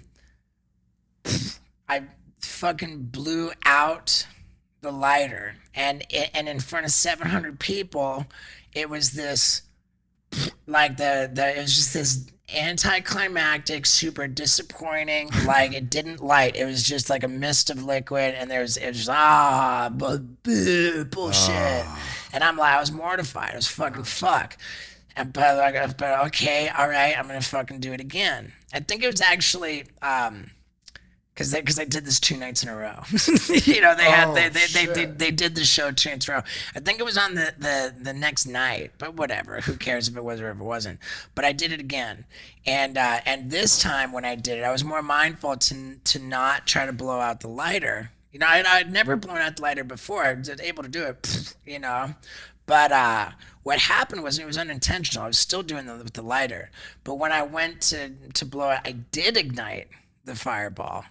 Except I ignited the fireball and didn't even realize it, but in spitting it, I had spit the rubbing alcohol all over my hand. So the fireball ignited, but now I've spit the rubbing alcohol onto my hand, so like it's on there and it stayed on fire. Yeah. And so like I'm like styling out, taking it out, and all of a sudden I realize, oh fuck, my hand's on fire. You know, shit. Like. And I'm like, you know, and like, you know, like it's totally after the fact, I realized, shit, it's on fire. And I really fucking shake it out. And I was like, man, it took me like a number of weeks to put it together. But I was so traumatized by the lighter being blown out and the disappointing failure to light the fireball. It fucking traumatized me. And like, and it was just, it was fascinating that when my hand had been on fire and I didn't realize it, it took a beat. You know, it took a couple seconds for me to even realize that it was on fire because it burned so thin. It doesn't really hurt at first. And then I thought, it just came together. I was like, fuck, what if I never have to worry about blowing out the lighter ever again? And I know that like Kiss, they would like, you know, they'd use a big torch, but I didn't want to use a torch. Like, your own hand, yeah. So I was like, what if I never have to worry? What if the solution is I never have to worry about blowing out the lighter again? Is if I just start out by pouring it on my hand and then light it and use my hand as the torch. And I did that, and that was like that in and of itself made like everybody's seen Fireball. I was like, okay, it's the fire, but because I'm pouring it on my bare skin and lighting on fire, that just gave it like an extra like edginess. It was like, wow, dude, that's gnarlier. That's like, fucking tight. And all of this happened in like right when I was just fucking got the backflip locked, and then I thought, oh shit, what if I fucking do that and then swing into a backflip, and it all just happened in a short ass period of time. Question: that experience of you going on stage, is that hook you? Because you said I'm an attention whore, and you got the fucking crowd attention at that point. Dude, it's okay. There's something big in that question. Did it hook me? Like, because you were going full force already, but like I told you first thing out of the gate that I identify as an attention whore. And what's crazy about that is that, and there was in 6th grade, I had, when I wrote my first book, we were pulling together all kinds of, stuff for, like research stuff. And we pulled out all my report cards from when I was a kid. My 6th grade report, my sister saves everything. I do too. I'm a hoarder too. But my 6th grade report card, my homeroom teacher, whose name was Alice Iaquesa, had this thing that she wrote. And I remember being 35 or something, reading it. It hurt, man. It hurt. She wasn't trying to be mean or hurt, but it was just so accurate. She said on this comment that Steve is so desperate for the approval and affection of his peers, but the things he does to try to get the approval and affection of his peers, bring about the opposite results. So and it was just so true, and it was so piercing. It just pierced my heart. It was I was so desperate for that validation, and I was just overwhelming and just grated on people. I was just it was just too much, I wanted to be liked so badly, and I tried so hard, and I tried so hard in a way that actually made people not like me. And so I had this tortured childhood. Shoot yourself in the foot.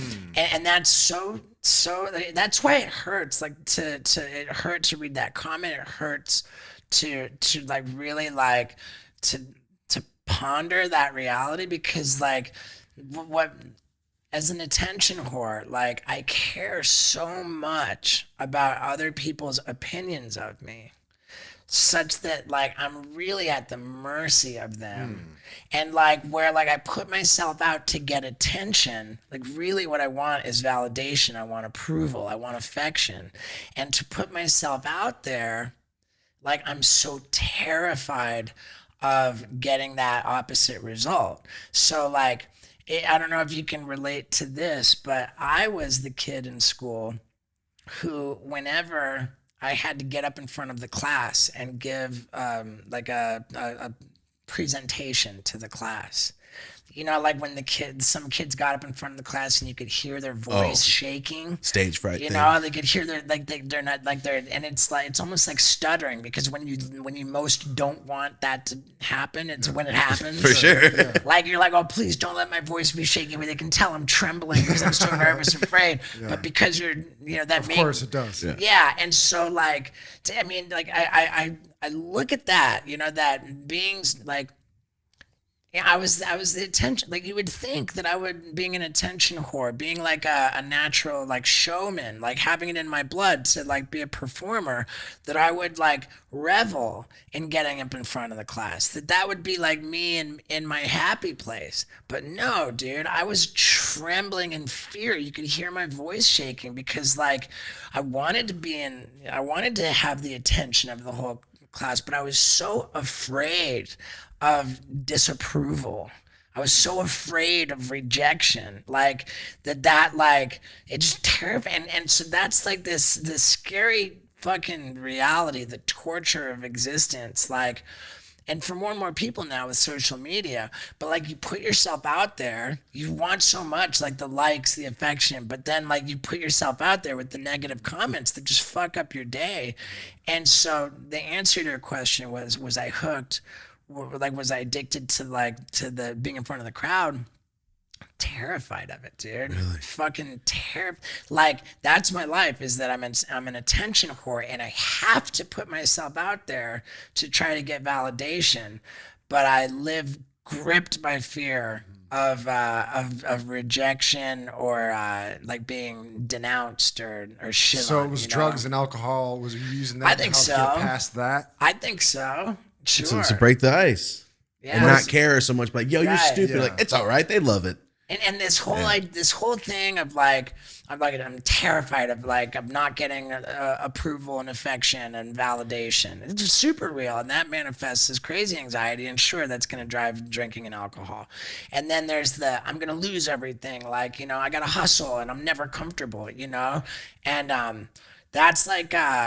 I think that meditation helps me a lot. Like I'm on a crazy meditation streak, like coming up on 2 years, where I do the kind of mantra based meditation that you do twice a day, like 20 minutes each time. So like I've averaged over 40 minutes of meditating every single day for like 670 days. Wow. I've spent like coming up on 500 hours meditating in less than sitting by yourself, which is good though.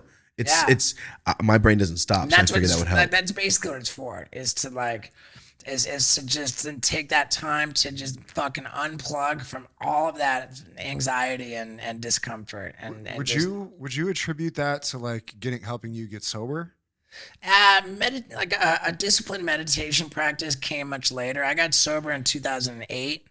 And I learned to meditate in 2013 for the first time, kind of dabbled in it and fell off. And then I took another meditation course in 2019 and have been religious with it.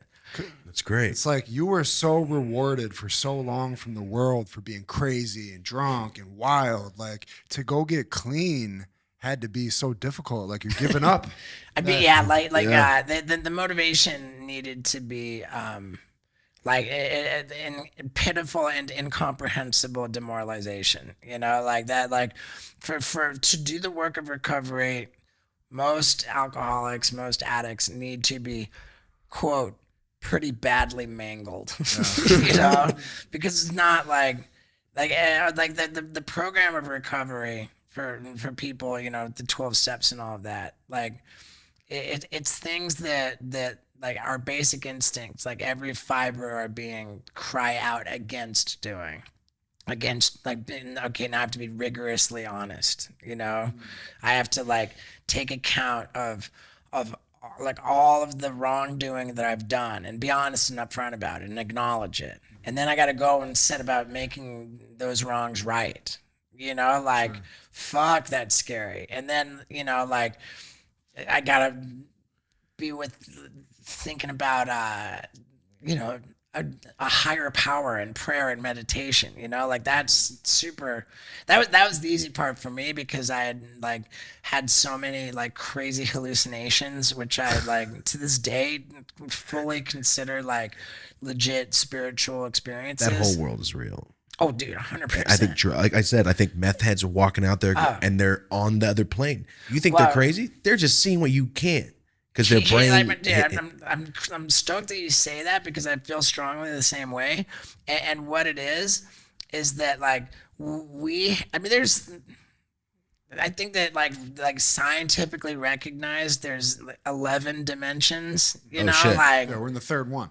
Yeah, and so it's like we've got this like very limited like physical matter, you know, like 3D plane, and that's our box, that's our compartment, you know, and like I believe strongly that if we ingest enough like drugs / and or booze, because like it's called psychosis. People become possessed on drugs, man. It's called psychosis, where like you start hallucinating, hearing voices. And what's interesting, you mentioned meth, but like all kinds of different chemicals like arrive at the same place. Yes. You know, psychosis. You can have alcohol psychosis, I think. Being different than psychedelic. Yes or no? I mean, I mean, when the psychosis is psychosis. Psychosis, I think of like manic, like what? When someone's so, because I've had a lot of friends, they're gone, but I've had a lot of friends go so far off that you look at them and go, I feel that you believe that you see other people in the room and I can't see it, and I think you think it's so real that it might be fucking real. Right. Here's what I believe is that when we ingest enough of these substances, what we do kind of inadvertently is to like erode the compartments which contain us in this 3D in this level. reality. It's you the know? key to the next one. And like what's important about that is that like everything is energy. Like consciousness is energy. I mean, everything is consciousness, and consciousness is energy. And like energy vibrates at different frequencies. You know, you've got like higher frequency shit, you've got lower frequency shit, and like to say high frequency or low frequency is kind of the same thing as saying angels and demons. Good and evil. You know, good and evil, angels and demons. And like when you like take all these substances, all the meth, you know, all the coke, like all the, you know, whatever it is, and like you erode the compartments that keep us contained in our 3D experience. By eroding those barriers, you're opening yourself up to like other dimensional energies, and like you're opening yourself up. There's no protection. You're just like opening yourself up to all low frequency, like, so, you know, like low frequency. That's why you see like meth people Completely right, like man. on some crazy like negative, because it's like they're letting in like demon. low frequency shit. Yeah. You know, they're like, it's like they're now like my experience with psychosis, there was like angels and demons, you know, like straight up. And then I had like some voices telling me that they were really worried about me, and like, you know, like we don't want, you know, we need you to take care of yourself. And then I had other like voices telling me I'm worthless and I gotta kill myself and like all this, but like zero question in my mind that shit was completely real. 100%. You know, it was completely fucking real. That's how my mom got off drugs. She said she saw a fucking demon in the mirror and it was her. And she's like, that's it. I'm fucking possessed. I'm done. She was on crank when I was a kid. I've heard stories like this. My dad says the same and thing. everybody who's had these experiences refer to these like the spiritual entities as the committee. I came up with the word the committee because you're like, you know, you find yourself asking these voices in your head, like, how does it work? You know, and like the consensus understanding that I got was that like spiritual entities from like other dimensions are absolutely fucking fascinated with our experience. You know, like it's like a grand experiment that that they're really fucking glued to. You know, they're really glued to, but the rules of the universe are that they cannot interfere with our free will. That makes sense They to me. can't step in and manipulate the outcome of shit, you know? So they just have to kind of stand back and like check it out, you know? It's a TV show at this point. Yeah. And when I think those rules get bent a little bit when we fuck around with drugs to the point that like we open ourselves up to all that. Yeah. But Have you done DMT or the Toad? I think I got out before DMT was a thing. I got out. Shit, yeah. Thank God I got out before fentanyl. Oh, fuck, man. See, in my mind, there's such a distinction between fentanyl and all these like Well, hard I mean, drugs dude, and, I like, watch all the YouTube videos and like they're all pretty clear that like fentanyl is it's an opiate similar to heroin, but 50 times stronger than heroin. It's a 0.1 for 50 fucking ODing, times. man. People are dying off nothing, barely. And a like, little why bit. the fuck are they cutting fentanyl in with cocaine? Like, that's so. It's like, so stupid, killing counterintuitive. all your fucking customers off. First off, I it's mean- crazy. I mean, I'm just thinking from it doesn't make sense. It doesn't make Yeah. sense. Why would you want to? It's a gnarly, long dude. thing going It's on right gnarly. now. I'm just so grateful that I fucking got out, man. That I got badly mangled enough to have to like adopt. Like, okay, I gotta do this fucking shit that nobody who's Was not- there anything that helped you really get through it and turn into who you are now all these years later? I mean, like what helped me get through it was just like, you know, getting enough clarity, allowing the fog to clear enough to see like what I had become, you know, like it was like a vicious cycle of like, I would just like act the way I acted and I'd be so embarrassed and I would just like get loaded again. And then like, then that would make me do more shit that like, I became a fucking pretty awful person. Is it hard for you to watch those? Oh yeah, Yeah. it's fucking it's awful. If you check out that first book, I remember writing that first book, and like Unlike the documentary that they did about me, it was called Demise and Rise, this MTV documentary about my downward spiral, which was gnarly. It was graphic as fuck. Yeah, but, the apartment war shit. That fucking documentary was nothing compared to like in the book, because you've got like a book, you can explain so much more. You know, you can go into so much greater detail. Do you do your own audibles for the books? You know, like the fucking publisher like screwed up they scheduled it while I was on tour, and so I ended up like being able to do 2 chapters and then some voice acting. But you kind of need your voice. Yeah, you to need explain I'll do shit. the new one. Yeah, I'll do the new one for sure.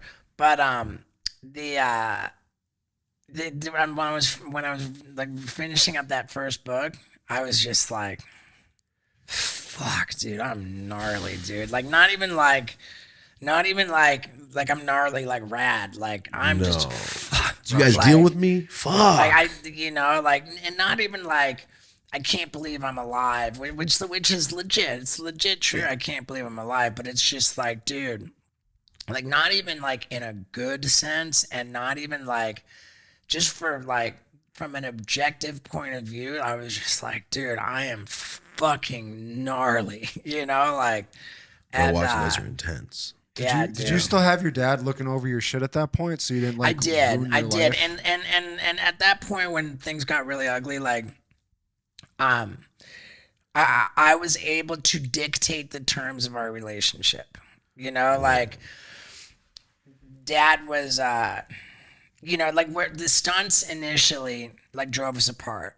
And then starting with that real TV deal, the stunts actually served to bring us together. Yep. You know, they've developed this crazy bond between us, and we had that bond. And Dad was very much in the loop with like the business side of my career, like copied on all the emails with the entertainment lawyers and the business managers. Nice. And Dad was like, you know, we developed a very codependent relationship where Dad was in charge of like my finance world, you know, like I would never look at like anything from the accountant or the business manager, and like Dad would be organizing everything for tax. Awesome. That's what he does, you though. know? Like It's perfect. It's awesome, but it's also like he just fucking was handing me fish for years and years, and like I didn't know how to fucking work a fishing pole. You know what I mean? Like, so like I was like dependent upon him in a scary way, and then like as far as like with my money, like what we did was like it was basically like half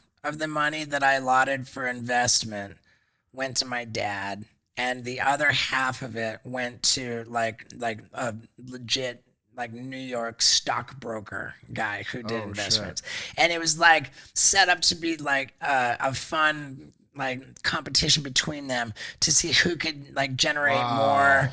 What a fucking team to have. Yeah, like they would be like kind of, and it would be like it was like a playful bet, you know, like who made my money grow more, you know, between, and I paid zero fucking attention to any of it, you know, and so Dad was involved in that, and when things got really dark, like Dad was pretty good at just like not allowing himself to realize how bad shit was. You know, he kind of had like the roads of denial going on. But he figured it out. And when he did, like if he ever tried to bring it up, it was just like anything to do with my lifestyle, my health, you know, drugs and alcohol. I was just like, nope, we're not going there. We're not having that. Oh, interesting. You know, I dictated the terms. I'm not going to talk about that. This conversation's over if that's where you want to take it. And I was able to dictate those terms because I wasn't like dependent on, you know, I like I didn't depend on Dad for money, you know. Like I could ostensibly cut ties with my dad and still like keep doing my thing. So he really had nothing he could do about that. And you know, and then dude, I get sober in March of 2008, and then fucking September of 2008, the financial collapse. And like here's how fucking scary that was for me. Like I've been operating on like the assumption, the core belief that I would not make it to the age of 30 from like the age of 8. Just because you're so wild? there's something about that default setting where I'm just defective. There's something fucking wrong with me. Just letting you cry, man. Like, and then like, you know, I don't know, like what, like maybe that, and like the way that like I was just in the grips of drugs and alcohol, and I didn't feel like I could ever stop. You know, so I was just going to drink and drug myself to death. Even if that wasn't the case, like long from back when I was in school, I could not bring myself to go to class. I could not keep a job. I could not do anything unless I was passionate about the idea of doing it. Like in the absence of enthusiasm, I was crippled to perform basic like functions, you know, like totally know to perform basic tasks for any human being. I was fucking crippled. And I maintain to this day that like as valuable as intelligence is, you know, as instrumental as discipline is, they aren't shit compared to enthusiasm. You know, enthusiasm is the driver of success. Wow. You know, like 100%. I've never heard anybody put it like that. I've had people ask me like over the years, you know, ever since the beginning, like how do you do this? How do you do that? Like, I want to be a stuntman or like whatever, you know, like, you know, I want to get into like, I don't give a fuck what anybody, I want to fill in the blank. I don't care what it is you want. It doesn't matter what you want. This has been my advice to everybody for forever. It doesn't matter what you want. What matters is how bad you want it. You know, like it. Remember my dad. I made a documentary about the early years leading up to my career beginning, and I made that in like 2004. We shot everything in 2003. So 2003, we had an interview with my dad, and my dad said, when Steve puts his mind to it, there's nothing that he can't accomplish. The problem is that's a fairly narrow slice of the pie. Like, that makes sense. Like what I apply myself to, what I put my mind to, what I'm enthusiastic to do, has always been such a very narrow piece of like of you know So what niche. it takes to navigate the world, that I grew up like not wrong, that like when it came to performing basic tasks required for survival in the landscape of our society, I was fucking crippled. I was not equipped with the basic survival skills to take care of myself, to succeed on any level. And so I expected that I would fail miserably in life. I expected that I would die young. And as I grew older, and even when I achieved like some kind of recognition and success, then all of a sudden it just transferred, like my addiction to drugs and alcohol got so I was like, oh, that's gonna kill me, you know. Like there was just never a view that I had of my future, which allowed for me to live to see the age of 30. And then when I got sober in March of 2008, I was 33, and now and up to that point, I never fucking paid any attention. I wasn't saving for anything. Like I didn't even have a fucking ATM card for like the first like 3 years after Jackass came out. So, you know, like I just didn't. I didn't care. You know, like I mean, maybe it was like 2 years. I don't even remember where I did. Like, I had some shady fucking, like, rave promoter guy acting as my manager, and he, like I would do all this old tour, like, the Don't Try This at Home tour, and a lot of it I'd get paid in cash. So, like, I didn't have to go to an ATM, you know? I didn't have to go to an ATM. I had, like, you know, plenty of cash from what I was earning with my personal appearances on tour. and I just fucking did drugs, and I wasn't saving for anything, and I didn't think I was gonna live, and just fucking there was no planning, there was no saving, there was no paying attention to anything, and I knew that I was doing pretty well. I had the vague sense that like sometime I think in 2002 or 2003, like I cracked like $2 million that I was worth or something, and like coming from my business. I was like, no way, that means I'm a multi-millionaire. Yeah. Because it's like 1 million, but now it's 2. Yeah. That's multi. I remember thinking that was a pretty big deal, but that was like I didn't pay attention, I didn't care, and I thought everything was gonna be fine. I thought I was going to be dead, so it wouldn't matter. Fuck, man. And then I get sober in March of 2008, and all of a sudden now it's like, oh, okay, like now I'm turning my enthusiasm, my commitment, to like to not being the fucking douchebag that I've finally recognized that I had become. That's all I cared about, and now, in doing I will move whatever fucking mountain has to be moved. I will do whatever anybody suggests if I can just not be that fucking guy who I'm so humiliated and ashamed of having been. I don't want to be that guy anymore. And so now, like, I'm that's all I cared about. And now I'm like, to do that, now I'm like taking care of myself. Now I'm like. And now I'm like, and most people would meet like the realization or the suggestion that they're not going to die soon and be like glad. Most people would think like, oh, that's good, man. I don't have to worry about that. For me, it was the complete fucking opposite, because I'm like, okay, so I thought I was going to be dead like in no time. Now I'm faced with the most terrifying prospect that I might only be halfway through my life.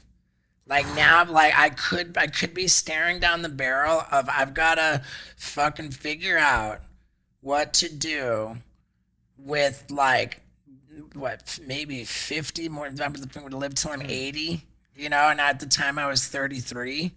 Like, so all the That's love from scary fans didn't oh, change fuck that no.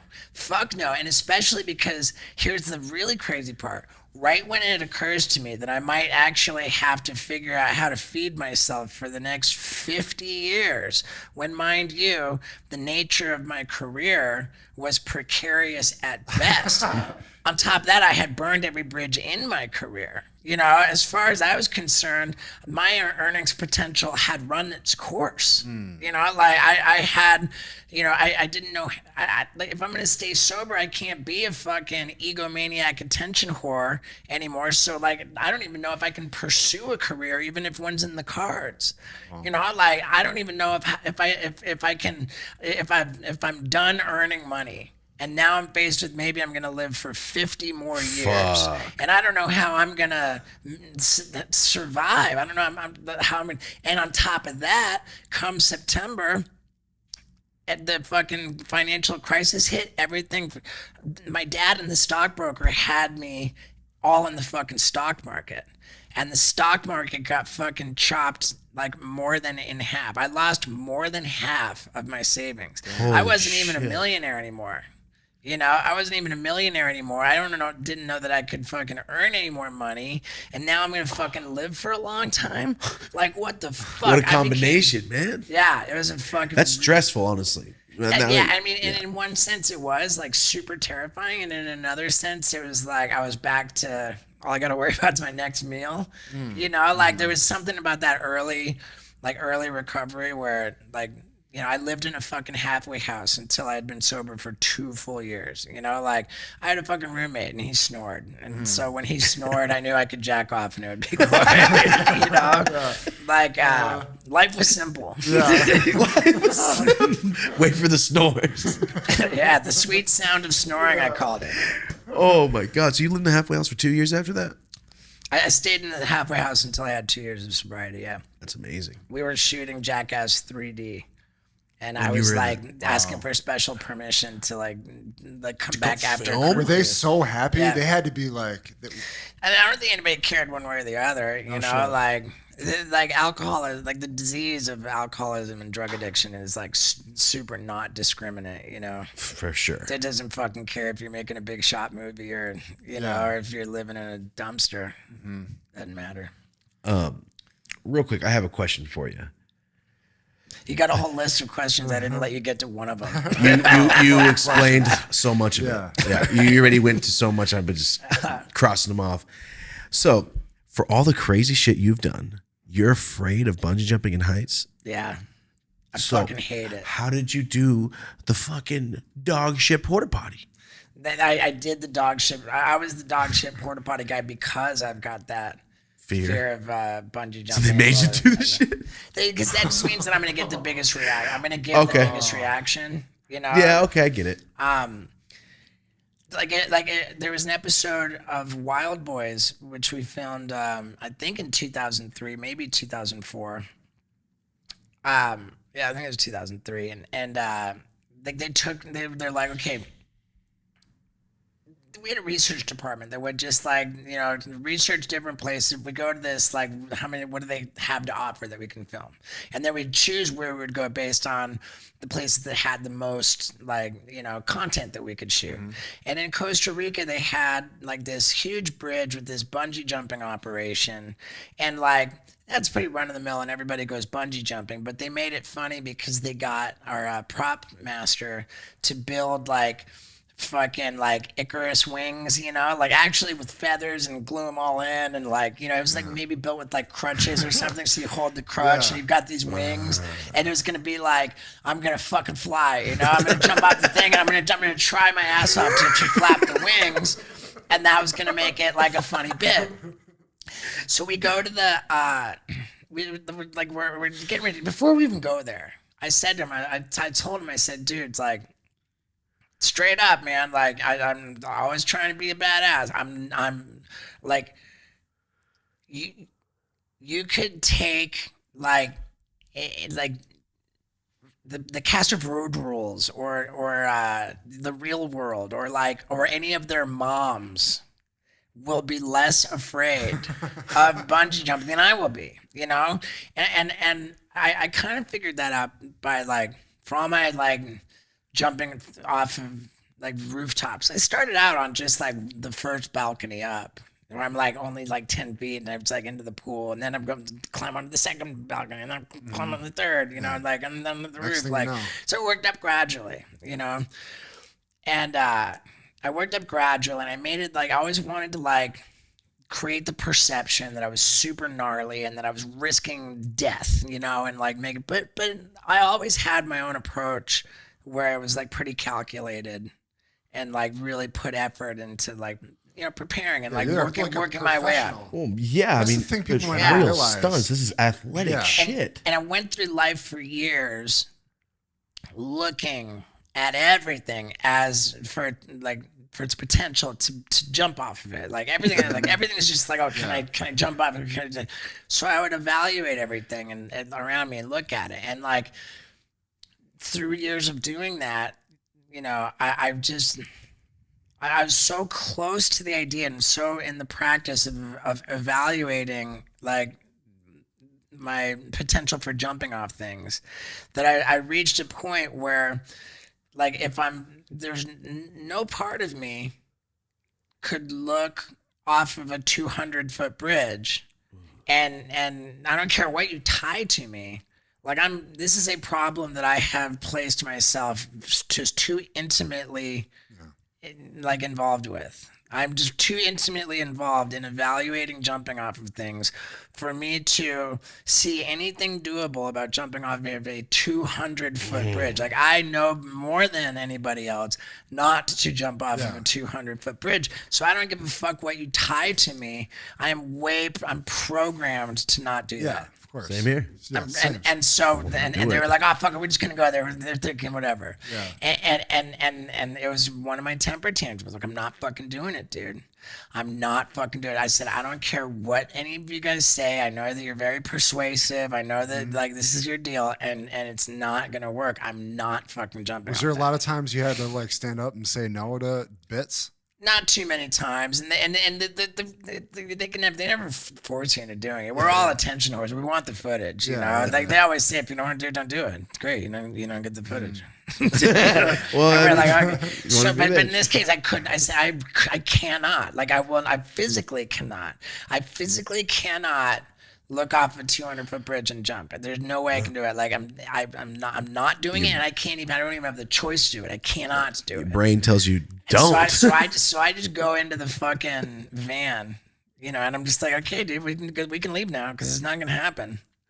And then the one producer comes over and he goes, okay, I've got. You don't have to jump. No, we're not gonna try to make you jump, but I've got 5 Costa Rican locals who are willing to pick you up and throw you. They call they call it a mafia toss. Oh shit! And I was like, okay, well, in that case, I don't have to jump. You know, like I don't have to actually, because I couldn't bring myself to jump. That's all it took. But if they're just gonna pick me up and throw me, and there's nothing I can do, I don't have to do anything. Wow. So I let a mafia toss me, and I just like my whole body was just a fucking fist, and I hate it, dude. I don't fucking like it. I'm working on a video where I'm like, you know, you won't believe what my biggest fear is. Like, you know, like roller coasters. I'm fucking terrified. I will not get on fucking them. hate them. I hate them so fucking violently. And I think that it's like, like maybe with the roller coasters, like again, I'm too close to the problem. Like I know like what's a natural amount of time to be weightless, like free falling. Mm-hmm. Oh, like wow. I'm not okay with extending that. You know. Like, and I'm not okay with not being, you know, like, I don't know, man. I feel you 100%. My girl loves it. Dude. She just went bungee jumping too. Fuck that. I'm making a video about, like, confronting all this, and I did, like, bring myself to jump off of the tallest commercial bungee jump operation in the world, which is in South Africa. You just went hard, as hard as you could. It was, and dude, like, for the closer for my tour, and I should be promoting this too because I'm going on tour soon. It's my bucket list tour where I've been doing stand-up comedy for, 11 years. But over the course of time, it's with each special that I've filmed, it's become like the first one was just straight stand-up, and I did some stunts on stage. Guilty as charged. That was Guilty as Charged. That was really awesome. Oh, thanks, I loved man. it. Really did. It was like a play. I appreciate that a lot. I feel like I would cringe to watch it because it's great. Well, thanks, man. Yeah. And then I had my second one where I was putting together that second show. I was like, oh man, I'm telling all these stories, these craziest stories, and like there's like almost for all of it, like there's footage to back up all the stories I'm telling. And I was like, what if I put out a comedy special where you see me telling the stand-up, but I edit in the footage of the stories I'm telling, like actually illustrating it. Yeah. I'm like, dude, multimedia stand-up comedy, this is fucking insane. Yep. And it worked so well. And that was my second comedy special, Gnarly. And then when I came to put together my third... When you taped yourself up? Yeah. Okay. Then when I put together my third show, which is the one I'm doing now, like, I was self-conscious, I don't want to say ashamed, I was self-conscious of the fact that my Gnarly, that whole tour, that whole show was like living in the past. I was telling my craziest old stories, but I felt myself turning into the kind of guy who won't shut up about what he used to be able to bench press when he was in high school. Like living in the past felt distinctly depressing to me. And I was like, okay, like I don't want to live in the past, but I love the multimedia thing. So for my next show, and this is the show that I'm touring with now called The Bucket List, I thought, let me fucking do like all new shit and make the act about that and incorporate the footage into the act. And I knew exactly what to do. I knew exactly what to fucking do because like I just right away I called it The Bucket List. So right now I'm on the Bucket List tour. When does that start? I mean, it's been going. It's been resumed since August. Oh, you went back on. Back on since August, and so much sicker now, dude. And I've got shows coming up in New Orleans, Atlanta, Chattanooga, Tennessee, Denver. I saw a Fresno on that list too. Yeah, like it's booked out till February. So by all means, check out stevo.com and see my website or my tour dates. But like so the bucket list, I just knew right away because I've had like these ideas that I'd had forever and like zero intention of doing them. And one of them involves skydiving. And here I'm like fucking terrified of roller coasters and bungee jumping. Dude, I never wanted to go skydiving, not for the fucking 1 second. And the way that I kind of got out of it, the way that I you know. Did it? Well, yeah, here's the thing, dude. Like going back like 20 years, skydiving, whenever it came up, I was like, oh, nah, dude, fucking, I'm not fucking skydiving. That's not gnarly, dude. That's not fucking, everybody does fucking skydiving, you know? That's your way out of it? That's my way out of it. Yeah. That's my way out of it. I think that's cool. So to further solidify my way out of it, I would say everybody goes skydiving. Fucking, no way, dude. That's lame. I said, if I ever go skydiving, because the first time you do it, you've got to have a guy strapped to your back. I said, I'm going to be fucking butt-ass naked with a dude strapped to my back, and I'm just going to be fucking straight furiously jacking off. And I'm going to fucking jack off, and I'm going to fucking blow a load, but I'm going to make it, I'm going to time it so that, like, I'm actually blowing a load falling out of the airplane. And I call the idea skyjacking. Wow. And I fucking did it. Listen, some accomplishments there. So if you come see me on the bucket list tour, you're gonna, dude. I have 10 videos like that play intermittent. Like after every bit in the show, I screen the footage of like and every bit is so over the top. Like it's outrageous to tell the story of it that it's like funny for stand up. And then after every bit, now you're gonna see the footage that I just explained. Me jacking off, guys, right? Look. Yeah, and dude, you see a lot of my cock, dude. Nice. You watch you got the Vasectomy Olympics because not only did they do the vasectomy where they cut the vas deferens, but now I'm going to fucking go horseback riding, bareback, fucking galloping with my balls bouncing up and down on the horse. You go so hard, but man. the fucking Vasectomy Olympics is Vasectomy Olympics. It's absolutely insane. I got like the anesthesia bike ride with general anesthesia drugs coming into an IV while I'm hauling ass on a bicycle. So you start to lose. It's so fucking.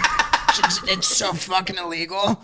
I got medical professionals doing straight illegal ass shit. Like, I got a fucking doctor who he puts a 4-inch needle into my spine and injects a drug into my spine, which just fucking paralyzes me from the waist down. It actually paralyzed me like from the waist up too, which wasn't supposed to happen. But that happened while I was fucking sprinting with my hands handcuffed behind my back. What the? Shut you off? Like that's the level of the bucket list. Let's say these are ultimate. These That are all, sounds intense. And it's like the footage is just so X-rated. It's so fucking illegal. It's so gnarly, and like it's exclusive to the tour. Do you have LA Oh shows? yeah, I love that. What? Have any LA shows? Dude, I just did Brea. They've got you on the road doing theaters through February, literally damn near every day.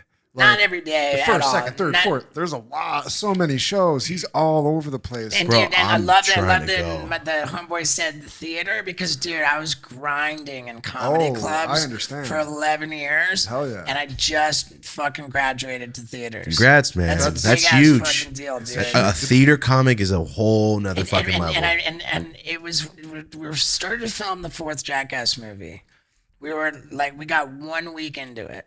During that week, that first week of principal of photography, I'm on the set and I get the call from my agent and he's like, congratulations, dude. You're selling out your comedy club dates like so far in advance of the comedy club. It just does not make sense to entertain any more offers from comedy clubs. Let's go. So congratulations, dude. You're a theater actor. Yeah, man. Congrats. I fucking hang up that call and I'm like, I'm on the set of Jackass Forever.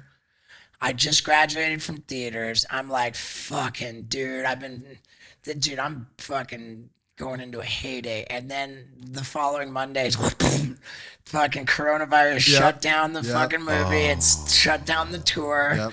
And I was like, I was pretty butthurt about that, but thank God that happened, because I was straight touring myself to death. And back in the comedy club days, like, dude, it was like every gig meant doing the show like 5 times, 4, 5, or 6 times, you know, twice a night. Like, I mean, dude, it's gnarly. Thursday, Friday, Saturday, Sunday. Yeah. And Same then, show, and, back to like, back? Yeah, you know the comedy club. Yeah. He's on the comedy scene. It's gnarly, man. And fucking, and I was here, that same, like, gripped by fear about, like, fuck, dude, I'm going to be alive for another 50 years. Like, 40, It's like waking up for school on Monday, like, I gotta do this shit again tomorrow. Dude, I gotta hurry. Like, I don't want to be 10. I don't want to be 10 years from now doing the same shit. Think, fuck, why didn't I hustle and make all the money I could make doing stand up? But that's not a bad. That sense of desperation is what you're supposed to. It's a driving for sure, motivation. For sure. But thank God the coronavirus came along to force me to take a break from touring. Because otherwise, I never would have given myself a break. Did you come back with a whole new set though? Dude, I never would have given myself a break. And did I come back with a whole new set?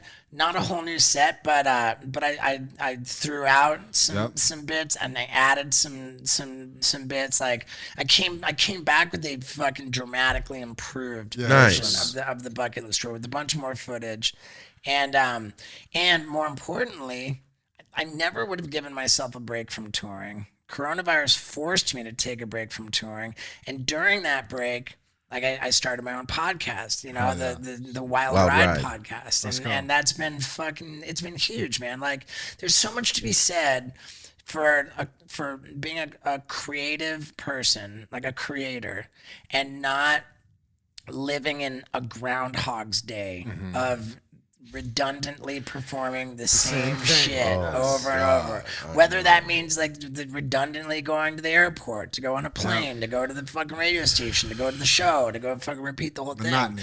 Like, it's monotony, and I maintain that any comic on the comedy circuit who tells you that they're a passion, that they love the fucking Groundhog's Day life of a touring comic. Road dogs. This is a line from my new book. Like, if any comic who says they love the Groundhog's Day lifestyle of the comedy circuit is either lying or considerably more mentally ill than I am. That makes sense.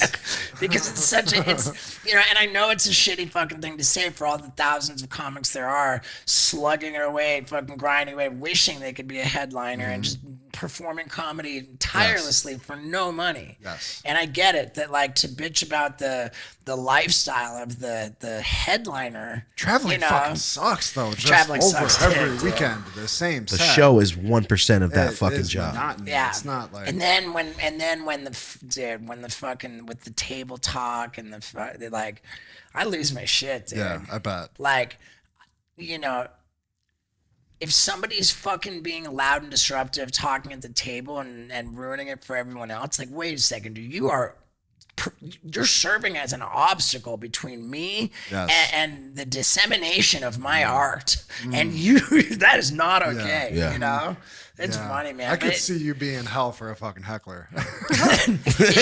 What the fuck, dude? All you gotta say. Like, all of those experiences, like, pile up, and then you've just got the fucking straw that broke the camel's back, and you'll just fucking lose it. your shit. You know? Lose it on a guy and his wife. You fucking listen here, man. I take what I'm doing here really fucking seriously, you fucking asshole. You gotta be a dick for you to call somebody an asshole, though. I mean, whatever. That person's got to be a fucking You get dick. drunk assholes at comedy shows. Oh, bro, though. I've Dude, seen it. my crowd drinks so much. Yeah. It's so I can crazy. The imagine. sober guy, like, I'm constantly That's hearing. hilarious. You're the sober guy. Yeah, dude, I always hear, like, oh man, like, you know, we broke a record selling booze at the Steve-O show. Not for me. Yeah. That's awesome, dude. Before we get out of here, last We did, thing. you said an hour and a half. We did 2.5. Did we really? I mean, closer to it. I I got pride lost in myself on conversation, being a man. pretty good podcast guest. Well, dude, the stories just flow, man, and Thanks, that's what we man. want to hear. And dude, I love to do this after I feel like, you know, I recorded a podcast with people where it was like a good one. I think this really was a good podcast. And I say this a lot to the listeners of my own podcast, you know, like if you're hearing me say this now, you know, in this case, like close to 2.5 hours, you've hung in there, and like, and that's such a big deal. You know, like we know from looking at our analytics, like the retention fucking falls off a cliff. You know, like you've got like a rather small percentage that really this crowd. hang in This there. crowd Crowd stays hangs the fuck 90%. Yeah. Dude, that's insane, and congrats to you for that. And they're gonna love this, man. And I think that we provided a compelling. I don't think we Oh, had a lot of for lulls. sure. No, you know, it was no. a compelling listen, you know, throughout. And to the people who did stick around this long, for starters, I'd like to say thank you. Hell yeah. And for being in the live chat. We do a live chat for every show, Oh, and they rad. stay the whole fucking time. I mean, dude, it's like that's kind of like commitment, and like being the attention whore that I am, like having kept your attention for 2.5 hours, like to everybody, like that is the sustenance of my soul. But now you it's know? really with your thoughts. It's not just your crazy That's shit. you. It's Sure, Yeah. sure. you. That's the difference. And that's the other thing too. That it's something that I'm super grateful for. Like, because I think that the general like perception of Steve, oh, this fucking thoughtless, reckless, fucking crazy maniac, he's probably nuts, he's probably addicted, you know, like, and I think that it's surprising to most people to learn that I'm considerably more thoughtful than my actions, my behavior would suggest. Sure. You know, It's contrast, though. Right. And so for everybody who's so generously given me their attention for the last 2.5 hours, like now, like it's fulfilling, you know, and meaningful, like to have communicated to them like more like who I really am. You Yes. know, Yeah. like I think that there's a level of intimacy in a relationship that I have with these listeners now. Totally. You know, and so I just can't say enough, like the extent to which I'm grateful for this opportunity to communicate to these people. And from what you tell me, you've got some a substantial audience. I fucking love you guys. I know these people's names are in the chat every single week, every video, every Cool. post, every DM, everything. And I said it before too, like that, you know, I care about communicating and communicating in a way that's compelling, and you know, that's really about it. But like even maybe inspiring, because I've been such a fucking train wreck, you know, like such a train wreck, and on the leaderboard of celebrity death pool, you know, for me to have pulled myself out of like really the jaws of death, Oh, you it know, sounds and very like and managed to survive, but also to reinvent myself and to evolve Exactly. into you know, someone with like where I've learned from my life experiences and stuff, and so I don't know. I just think that I'm 2 days ago I delivered that fucking new book. I talked to Knoxville about it today. That shit's gonna come out not until September. Oh wait, sorry, spring. I was looking for an S word. 2022. Spring of 2022, which is crazy because Jackass Forever will come out in February. And then who knows, this will come out maybe the next month, like March or April. Big shit, man. Yeah, so God, I want this so to be a cool. fucking #1 New York Times bestseller. Oh yeah. Well, we'll fucking leave the links to everything on So you, yeah, for sure. so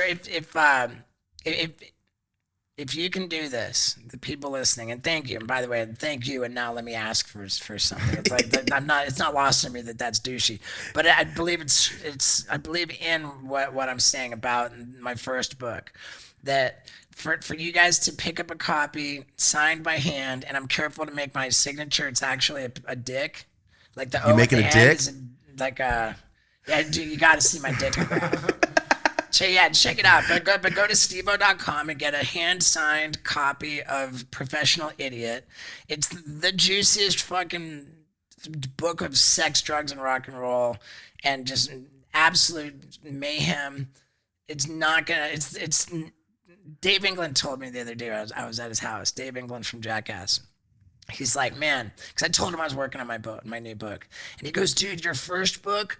He says, you know, I thought, fuck, man, you know, it's Steve-O. Like, I fucking feel obligated. I gotta fucking, like, fight through it because he's my bro. I just gotta, like, I have to do it. He said, I was not at all prepared for it to be impossible to put down. Whoa. Like, that was, Nice. like high praise. I was like, Nice. dude, Dave. Especially that- from your friends, man. yeah, he's like, dude, I'm being completely honest. I expected it to be fucking work and a hassle to get through, which I had to do because you're my bro, and I couldn't put it down. It was so fucking. It's the best review you can get. Seriously, Dude, for the people you Tommy care Lee, about. to Tommy Lee from Motley Crue. On the cover, he says, "This is the perfect book for people who hate reading." Nice. It's like TMZ level reading. You're a Motley Crue fucking fan too. I know that. Yeah, dude, I And love that's Motley Crue. epic for Yeah. Tommy Lee. Like, Yeah. a good job. So in any case, man, like, if for nothing else, just to have it, like, get that book, but to get that book knowing that the next one's coming. Hell yeah. And the next one is like, I won't say the main title, but it's what I've learned from a lifetime of terrible decisions. And like it, and it's relatable. I let that shit fucking rip, dude. Like the shit Knoxville said, like, leave the bukkake out of the first book. I was like, dude, if you thought the bukkake in the first book was fucking edgy. Yeah. If you thought that was edgy, dude, fucking Get ready. You know, throw on a helmet before you read this one. Well, Yeah.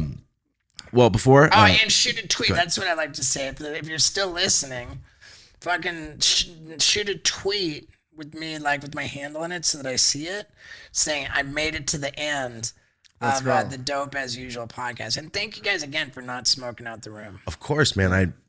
I know I if people don't was smoke. yammering. You know I wouldn't shut up because I didn't finish my coffee. You're all right. You're all right. But the one thing I wanted to say is I've seen it in many things you've said. The only thing I want to do with my life is be a crazy famous stuntman and everybody fucking love it. And congratulations, man. That's exactly Thanks, man. What it is. Yeah, it's gnarly. It's gnarly. Fucking awesome, man. Yeah, dude. Thanks, brother. Thank you so much. You guys, Yeah.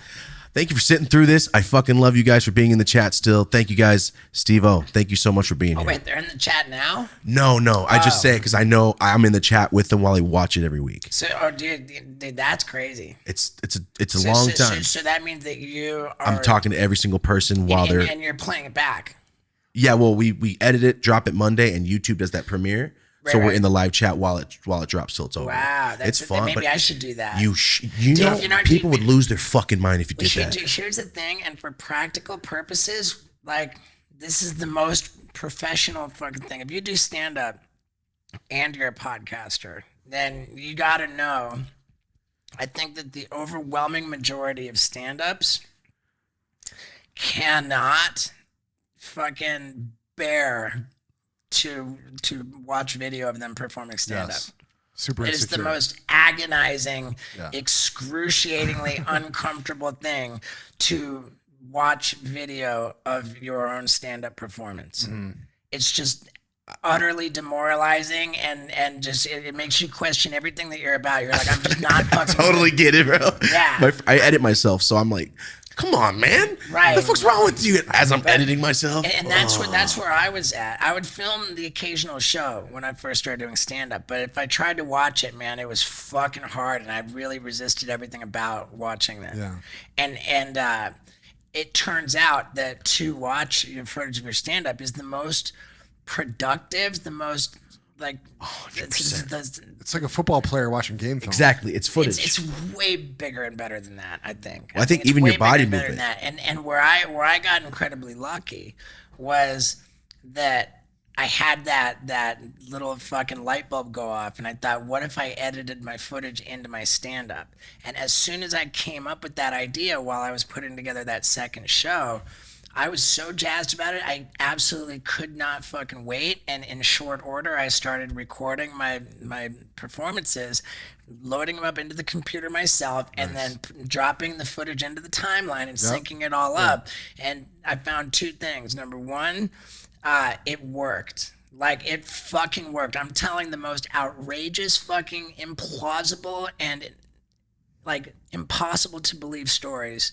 And now I'm dropping in footage that backs it them up. up and Yeah. verifies it. Yes. So like that's crazy because the fact that the stories are true and then there's proof that they're true and it just makes the jokes even funnier. Like it just layered. it was like bringing these two worlds. I was in the stand-up world at that point and I was in the video and I brought my worlds came together in this powerful fucking love that. and by the fact that it worked meant that I had to keep doing it. And I kept the timeline, but watching the footage of me performing the stand up made me cringe. It was agonizing. It was like fuck and I simply addressed the fucking things that made me cringe. Like there's this common insecurity in stand up where you'll do like a little fucking fake laugh at your own joke and like it's almost like I guess some people it works, but like I would do that. And that was my biggest thing on Guilty as Charged. That I would like put a little fake laugh behind like my own joke. And again and again. And like you know, like it's just that's just straight insecurity. It's like trying to tell yourself that it's funny, where like if it's funny, it's funny. You know, like I don't have to fucking laugh at my own joke. Yeah. And like that's like just a one example of like the myriad things which I would by studying it able to address the thing. And then I'd be like, okay, cool, man, I'm gonna go fucking work on this and I'm gonna go fucking film that show. And now I'm just gonna delete out like all the interstitial clips are on a higher fucking level. I'm gonna delete out the fucking the performance for it, and then I'm gonna bring in the new one, and I'm gonna move it, tinker and move it all around and line it up, and I'm gonna study that again. You know, and in studying it, like, dude, exponential fucking growth as a performer in stand up, and I say that because when you talked about your in the live chat, I recorded my first podcast with Tony Hawk, and I remember awesome. I came out of that. I thought, oh my God, dude, that was our first podcast. And if any podcasts we do after that are that good, I'm going to fucking freak out. Like, wow. And I told the guy, like, I'm an independent, I'm not with a network, but I've got a guy who sells my ads. And I was just like, dude, you got to listen to this fucking podcast before we put it up. Got to listen to this podcast. How dope is it? And he's like, why don't we get together and play it back, you know, together, you know. Now he's already watched it. Now he wants to watch it again. And he's like, and I was like, oh, all right, like, it's dope, right? And he's like, we'll watch it. And he's like, and the point that he made when we watched it back, and by the way, it was a very different experience from when I was recording it with Tony Hawk, thinking, man, this is going so great. And then all of a sudden now I'm watching it back, and I'm like, ooh, you know, like, worst. and I was like, fuck. And my podcast guy made the point. He said, here you've got this fucking icon. You've got Tony Hawk, the fucking most famous skateboarder ever to live. And like, you sucked all the oxygen out of the van and fucking like didn't let him fucking. Well, that's my biggest thing. I had to critique myself. I'm like, am I talking over motherfuckers right now? This is the one I went, do not talk over anybody. That's why I just try to say, like, just listen. Like, I tried. You did great. And here I sucked all the oxygen out of this room, and like you guys let me do it. And I think that like if I was communicating poorly, or if it was like, you know, then you would probably be able to like interject and kind of reel it back in and keep it on track. But I don't think you had to do that. No. Yeah. So I think we did that very well. It's very different from being a podcast guest, where it's okay for me to just do what I'm doing, compared to being a podcast host. Yep. And it's been a real struggle for me to grow as the podcast host and not suck all the oxygen out and then fucking not let people talk over them, interrupt them. I'm so glad you said that, man. I've been struggling with that shit for about 5 months now, just trying. Here's the same fucking thing as with the stand-up. It was a virtue of necessity that I had to study the footage in order to edit in the interstitial shots to illustrate the footage, and that forced me to do what I hated doing the most, which was play back and study my own stand-up. In doing that, I progressed at an exponentially faster rate and just improved as a performer. And I did play back that Tony Hawk episode and you know, like, got super motivated to grow as a host. But frankly, and I'm admitting this, like, I haven't had the stomach to play back podcasts. I know that I just know that it would, but here's learn. like, this is I think this is the podcast will perform better if I'm in a live chat on a premiere. That, and it's just, And by the virtue of being in the live chat on the premiere, once again, I will be now forcing myself Watch it back. to watch it back and study it and address the concerns that With I have. live feedback. with live feedback, live feed, because I'm literally talking to people. Hey man, you're talking to me. Yeah, Shit. dude, that's like a goosebump fucking It's moment. good, though. I'm gonna It's good. probably like reference that. Like that's where, because I'm on podcast number, I think today we recorded number 82. Oh no shit. How do you do every week? Yeah, we do it once a week, and I started when the pandemic shut down. When does it drop?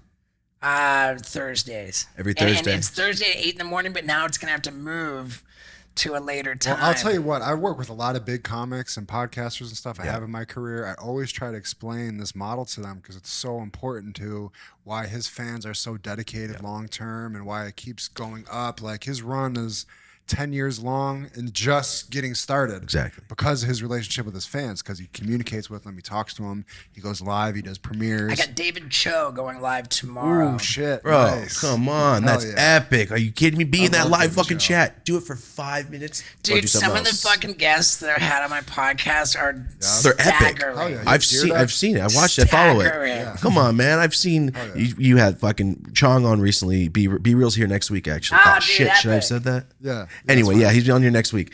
Yeah, Your dude, guests he's are the just coolest, stacking, man. Dude, Be Real is good. He's fucking cool, man. Like, he's one of these like iconic fucking like legend status people who is just doesn't think he's better than you. You know, like Fucking awesome. that's a big deal, man. But yeah, I think you guys just got me to step up my game because it's like a little black cloud that follows me around where I'm ashamed of it. Like, man, I would Don't embrace that shit. I would be a better podcast host. I would be a better performer if I was studying my performances, but it makes me uncomfortable, the idea of doing that. So I'm going to avoid doing that. And now I'm just, by not doing that, I'm going to be uncomfortable about the fact that I'm not doing that. And that's just going to like add to my anxiety. Have you read The War of Art by Stephen Pressfield? No. Oh my God, please listen or read it. He describes he describes what you're talking about as resistance, and that everybody faces resistance, especially the artist, and all the different ways it manifests. And the whole book is about conquering your own resistance, which is like, you've brought up a lot in this throughout. Yeah, that sounds great, man. And I just got done with the book, man. I'm really fucking making a book is a fucking shit ton of work. Oh yeah, only no. imagine. I mean, and now, and it's the same co-author that I did the new book as I did the first book with, which I'm just stoked on. And you know, again, it's been 10 years in between books. It's more like 11. And in those 11 years, Homeboy's written book after book after book. And like on this one, I was because dude, like I'm a fucking psycho. Once I'm into it, like I'm like strikes through, highlight it red, it's gone. And then what's going in is like all caps highlighted green, it's going in. And then just a note from me to the author is highlighted orange that you just like to keep them up. And like these fucking chapters are so read it out this is so gnarly. And I'm like to the writer on the phone, I'm like, for all the books you've written, like does anybody like who's been a subject of one of your books, has anybody been even close to as meticulous as I've been in the revision process? And he's like, yeah, no one near. That's No good one though, near. man. Yeah. And because dude, you got to imagine too, like a bunch. I want to know. There's no way of really knowing, but I would love to know out out of in the world of memoir, like celebrity memoirs, like written with co-writers, you know, or ghostwriters, whatever. Like, who like just didn't even fucking put any work Totally. into it. You know, like. Probably most. Probably Mariah Carey Yeah, book. and like maybe they don't even know what's in there. That make me look good. 60% of them, man. Yeah, probably most. Come on, you know that. It's I so don't know, many. dude. I mean, dude, my guy's fucking rad too, dude. He doesn't get everything right, you know, but like he's just like, okay, now I'm gonna just try and crawl in your head, and like in some cases, I'm just gonna fucking throw it at the wall. Perfect. And like, some of the shit he didn't get right at all, and I rewrote it. And some of the shit fucking blew my mind. Some of the shit fucking blew my mind. Excited, man. It'd be sick if you filmed, like if you do the Audible version. I did this for my book, and then you film yourself reading it. So now you have a video version also. It's of the, just It's just cool. Video version. Just have a camera right there while you do put the it out audio. in clips now. Now you got some clips to put out. For in your the clips book. channel. Damn. How I made my book. Yeah. Audio It's a version. really interesting idea, man. I fucking love it. Yeah, it's good, man. All right, dude. Yeah. So shoot the tweet, guys. Fucking tweet if you made it. We're over. We're deep. 2:45. Yeah, we're deep now. What's your longest podcast you've done? 4 something. With his mom. 4 hours. Oh yeah, with my mom. Yeah, with his mom. Wow. She's wild as fuck. Oh yeah. Crazy. Well, hey man, it's been a pleasure. And Thank you so for much. that, dude. I think I've got David Cho scheduled. I'm gonna fucking change the schedule. It's like an hour of my time to be in a live chat. It's gonna boost the performance of the fucking. Your fans are gonna love That, it. and you know, every person's gonna go to sleep It's gonna put a going. rocket ship on the performance of the podcast. And it's monetized too. We could talk about that more, but it's monetized. Yeah, I'll give you too. some tips for you off here. There's so much you could do with just being there, and not even that. Every person's gonna go to sleep going, Steve will fucking commented back to me in the live chat. That's the real thing. And that's the Makes thing their that makes fucking everybody's day. fucking day. Because when I was a kid, if Brett Favre would have said some shit like, Brett Favre said some shit to me. Dude, here's what a fucking neurotic fucking psycho I am. I'm gonna be like, these fucking people are too busy fucking typing. They are not fucking hearing. Where's me right now? You're not listening because you're typing. With all the fucking multitasking going on over here, they're not fucking getting it. No, they Shut will. the fuck up. It will, man. Guys, everybody stop typing and just listen. You got it, man. It's gonna be good. Yeah, it's like when I'm like when people are responding to my tweets while I'm tweeting during the UFC fights. I'm like, dude, what are you fucking not watching the fights? Yeah. I'm like banging up like so I can keep watching. Yeah, dude, it's crazy, man. Yeah, you guys are the best. Thank you so much, Thank man. you. We appreciate it, Steve. Guys, thank you so much. Dope as Usual podcast. Have a dope ass day. Let's go. All right. Damn, that was way long. Fuck yeah. Good shit.